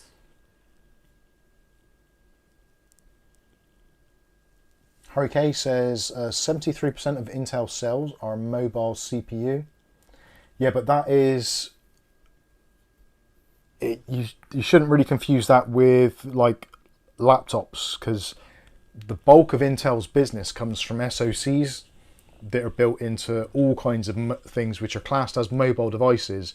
So even the processor in the local cache point, that probably is an Intel chip, but it's an SoC, but it's classed as a mobile chip because it's not a kind of desktop computer. And also things like set-top boxes that use Intel controllers or chips, that is where the bulk of the business comes from. So it's kind of a little bit misleading to say that from their point of view. And especially seeing, well, I guess there is going to be an awful lot of laptops which are Intel chipsets, because AMD's taken a long time to catch up in terms of the mainstream for laptops. I can't imagine there's going to be very many businesses which have got a decent size employee base that wouldn't have Intel laptops. You're going to get the odd, like, small company, like 5 to 15 employees or whatever. They've probably got a bit of a mixed match of various different technologies. Overall, I think most larger businesses would be predominantly Intel laptops.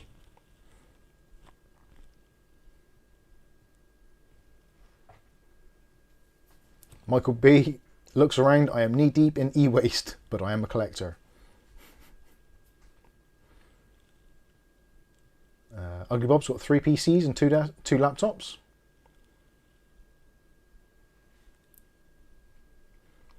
PH, 1 PC, 2 laptops, neither of which I am exactly sure where they are. 2 phones, no tablets. PH says, I think most workplace desktops got phased out when work from home took off. There is going to be a definite element to that, yeah. I think the balance between desktops and laptops, especially from the whole pandemic thing, because then mobile took over in a massive way. Because you think even schools nowadays, they'll buy or they'll give each student a tablet, so that effectively is a laptop, or they give them a laptop like a Chromebook or something.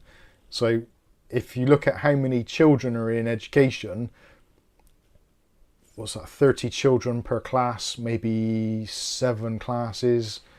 I think they've got a lot bigger. Or more, say 10 classes covering 5 years of education, like 2 of each, maybe.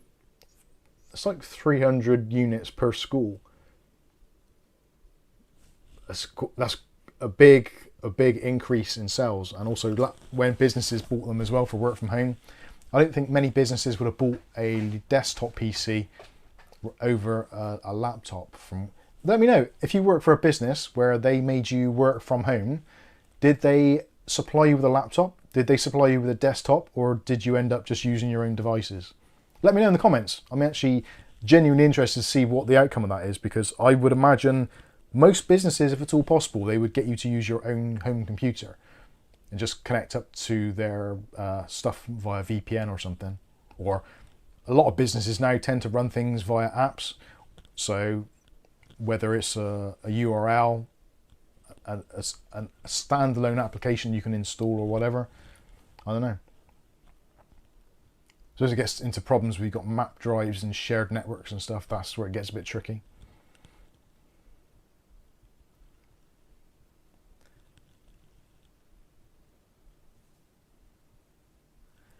William Bodie says, question, did Kath ever try any of the many mouse Mub have? Very rarely. She recently changed one because the other one we thought was dying, but don't think it was, but I chucked it out anyway. I've had it for years. Yeah. Very rarely. Kath doesn't like change. I don't like change. I'm a Taurus. Rick H has got like 7 or 8 desktops on 1 laptop I never use.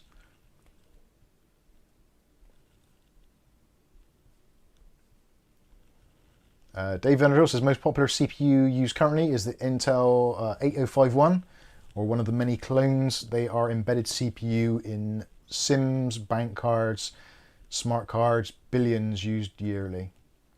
Yeah, that is Intel. You think of Intel as a chip company and you think like processors, gaming, laptops and all that sort of stuff, but their stuff goes way, way wider than that.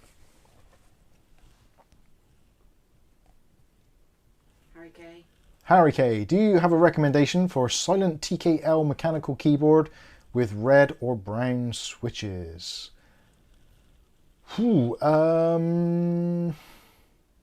Depends what you're after. I would be possibly looking at the Techwear Phantom.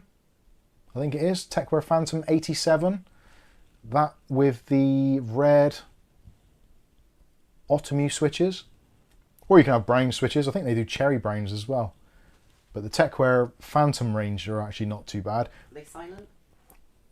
Yeah, well, silent when it comes to key switches is a little bit of a misnomer, because the switch itself can be silent, but when the cap bottoms out on the deck, that's where the noise comes from.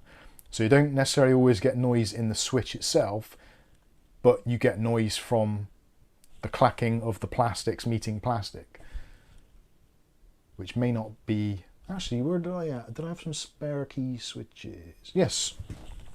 Hold the line, caller.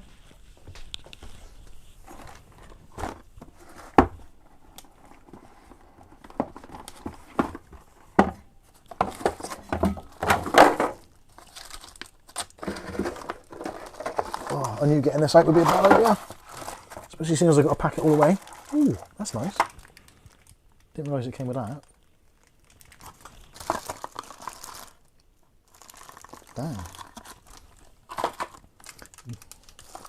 Old Bob's coming out with the gourmet shit.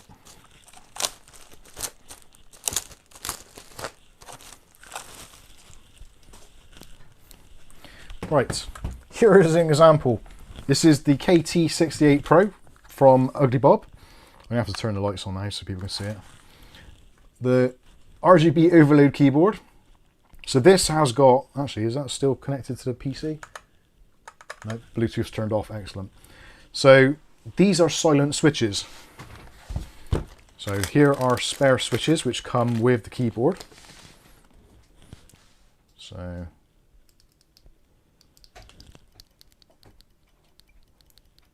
you can almost hear that, can't you? But if you bottom it right out, you can make it noisy, but in normal use, it's pretty much silent. But when you actually put it into a keyboard, that's the noise you get. That's exactly the same switch, but in this keyboard without those caps, and you get that noise. And that noise is the plastic surround actually bottoming out. So you can put O-rings on, which will cushion between it, which I have actually done on... Did I do it on this one? I think I did. No, clearly not. Must be my other one. Oh yeah. So this is my MSI GK71 Sonic. That's much quieter. So it's, yeah, silent switches are basically not silent. You can make them quieter by also putting a thicker lube in them. So there is like a little contact in there which makes a noise, because there is, obviously it's mechanical. But if you overload it with lube, you can quieten them right down. Does that answer the question? I don't know. Yeah, O-rings.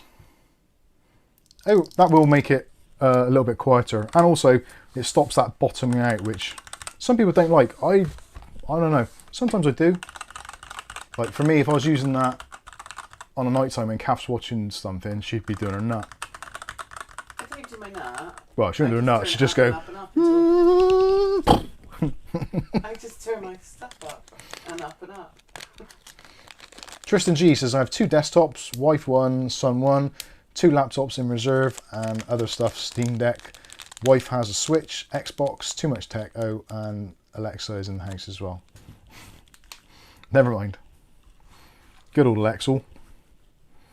Hi Tristan, I can't remember if I said hi earlier. Hello Tristan, says Kath. That's what I was going to do. There we go. RGB. RGB intensifies. What mouse did I used to have? Prior to the current one, you had a Red Dragon. I'm not sure the exact model, but it was definitely a Red Dragon. Is it still in the bin? Oh, no, I emptied it. I should say as well, I haven't done the review of that keyboard yet. Sorry, Bob. But it does come with one of these rather nifty USB-C cables, and because it's wireless and it's got a... Oh look, it's got a nano dongle. See? Told you it's not hard to do. So you've got this dongly bit which can go on the desktop. Ugly Bob did ask something had a dongle just now, and he went on so long. Sorry. But you got this nice like aviator style keyboard. keyboard. connection, rather. I'm not sure how these come apart. Do they unscrew? Guess they do. Oh yeah. So you unscrew, and then you should be able Nice to... keyboard. I've never used one of these. Oh, am I breaking it? Oh my god, I don't know what I'm doing. That looks like it's...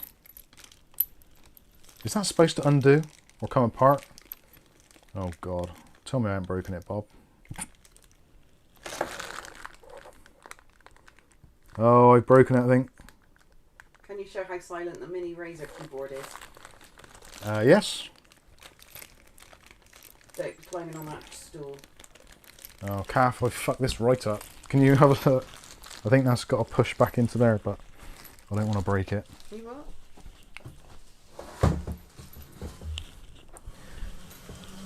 Hold the line cooler. Oh, God. Ow.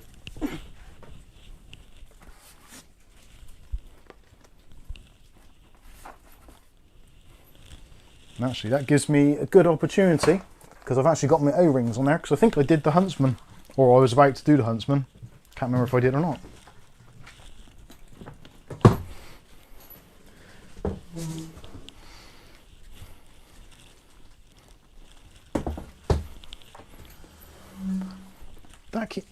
I'm guessing that should come apart, but it doesn't look like it wants to, so maybe they've falsified it. Okie dokie. Right. Huntsman. So these are O-rings. Bit of dust on there. Let's have a look on the overhead. So this is the Huntsman Mini. This is a 60% keyboard. And what I've done, because this one came over and it was in the German layout, thanks to William Bodie, so I bought a whole bunch of replacement keycaps, and I've got some spare. So these are what they call the Phantom keycaps. So I'm not sure if you can see that, but they're the outside edge is like opaque, and it's got shine through letters. Where are you? I always keep this in pristine condition. Apart from the dot. So there you can see it's got the well, you can't see the light, it's got no printing on it at all, so it's like completely black stealth. And in terms of noise,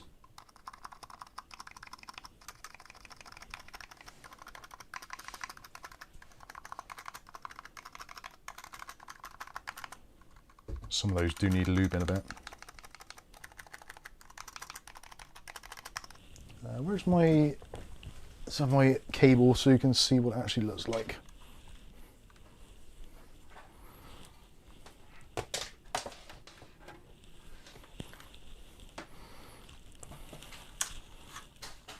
Elsa asks, there are so many RX 580 8GB graphics cards, different brands. Can you check them out? Huh.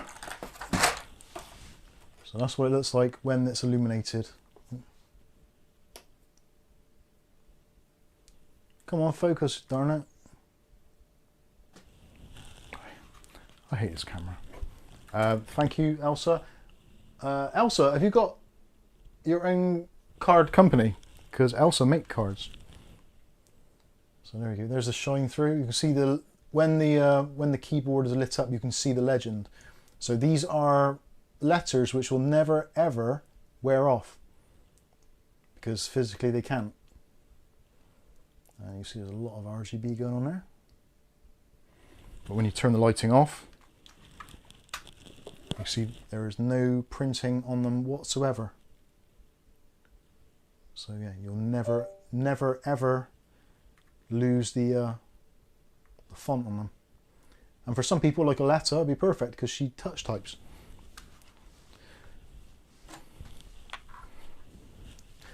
So anyway, there you go. It is very much to the dark side. So, a lot quieter. I'm not sure if I did do the O-rings on these. I don't think I did. No, I haven't. I know why, because this has got optical switches, so you can't. Blurry there. I'm blurry. Oh, it's gone mash up. And it seems to be trying to install Razer Synapse straight away. No, cancel, go away. Let's go back to the main one. Yeah, there you go. So this has got Razer's own optical switch, which you can barely hear. So again, depending on the keycaps you use, you may find it possibly something to look for. Razer keyboards are very good. The Huntsman range is fantastic, and sometimes you can pick them up on a really good bargain. Sometimes not so much, but definitely worth looking into. The only thing is obviously make sure you try and get one which has your regional layout, if that is something which you kind of are a bit more bothered about. Some people aren't. Depends what you're doing. If you're just gaming or something, the layout isn't that important. But if you're using it for kind of work purposes as well, it does make sense to do that if you can. And this is the O-rings. I think I probably showed you that already. So you can get a little box full of O-rings, and literally all you do is put the O-ring over the stem on your keycap. Show you. It's an extremely straightforward thing to do. I was going to make a video, but it's kind of like, well, most people probably get the idea. So on the bottom of the keycap, there is the Cherry MX stem, and all we do is just, it's like putting our Johnny on, which some of you I'm sure have done at some point or other. Let me give you a close-up of that. What, putting a Johnny on? Yeah, I'll give you a close-up of me putting the Johnny on. G'day, mate, you got a Johnny on. Oh, you're dead. Yeah, so you see that is the rubber dampener. So all that does is like a spacer, so it doesn't let the switch or the keycap bottom out onto the switch. And as long as you've got a mechanical keyboard, or actually even some mechanical keyboards, if you buy the O-rings, it can make quite a difference. Certainly quietens down a lot of keyboard decks. Combination of a little bit of extra lubrication on the switch and some O-rings can make a cracking difference. I think that bag there is the old, no, I can't remember. The Razer key switch, the replacement Phantom switches, come with, oh, where did I get that from? There. It was a real pain as well putting those on, because they're stealth switches or stealth keycaps. You can't see what they are unless they're lit up. So I had to turn the keyboard on and grab each one, and oh yeah, that's a B, M, etc, etc. It's good fun. One day I'm going to use this keyboard in anger, and oh, I'll put that back in a bit. I'm not risking that. Did you get that back together, that cable? Yeah. Thanks. Was it me being stupid? Yeah. Oh, thanks. It's because you're left-handed, I think. Ah, there you go. You've just alienated 10% of the audience. No, I think it's because you were left-handed that it was like difficult to do. Ah, right. Because your hands were not going in the right directions. Nick Barnes says, "Wow, I bet that keyboard was dear." It's well, I looked at it. There was a receipt in the box from William, so yes, it's not Logitech, that's for sure.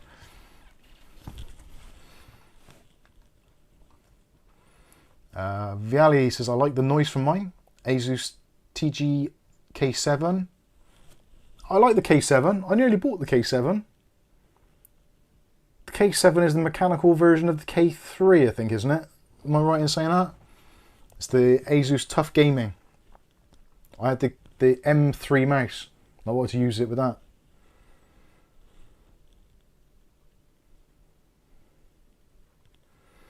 PH, I've got the same similar Logitech keyboard and mouse as you. No issues other than the odd time I pick up the keyboard right in the middle and hit the power shortcut button. Oh yeah, there is, yeah, PC button. I nearly pressed that then. That'd be embarrassing, wouldn't it? Tristan G says, I have a few spare extra keyboards. Why? Don't know. Yeah, I think a lot of us are like that, aren't we? We're enthusiasts, so we kind of, you get keyboards. I'm in a very fortunate position. Obviously, I get sent keyboards from one of our partners, whatgeek.com, and also I get sent keyboards from our other partners, such as William Bodie, Ugly Bob, etc., etc. So, yeah, I am very lucky in that regard. Although, for some reason, I don't seem to have as many as I thought I did. But then, how many fingers have I got? I've only got 10 sausages. 2 pairs of hands, isn't it? Yeah, exactly. It was nice to have.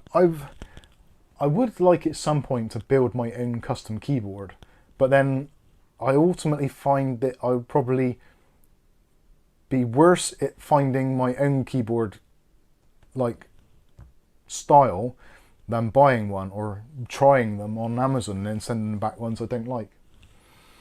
Anyway, I digress. So I think, yeah, unless there's any burning, dying questions, I think we'll probably wrap things up. Things are getting late. I didn't realise the time actually, so we've already done 3 hours, 3.25 hours. Unbelievable. And I've still got a headache, or eye ache, or eye strain. It's annoying. I might have to gouge out. That's probably going to hurt. So no, I think the chat. Is that wire? The chat. Yeah, that's true. Yeah, it's. Yeah, PH says it's never the mail app, calculator or anything. It's always the wrong button. Yeah, I forgot that was there, that button. I should take that off or do something with it so I don't accidentally end the stream by pressing it. David Aiken says no Apple Watch today. I haven't worn an Apple Watch for ages. Probably a good month or so now. It's longer than that, I think. Dave Andrew, I always used to have a headache, but I got a divorce. Dear. It's got to be longer than a month, hasn't it? Because it would be 3 weeks Oh yeah, that's true. from when the videos would start going, and then they. Yeah, that's true. Kieran says, I just noticed I got the spanner next to my name. Thank you, at CAF. I think I did that last week or the week before. Yeah, I think so. Right, I'm going to wrap things up, I think. So, thank you all for joining us on this Saturday evening.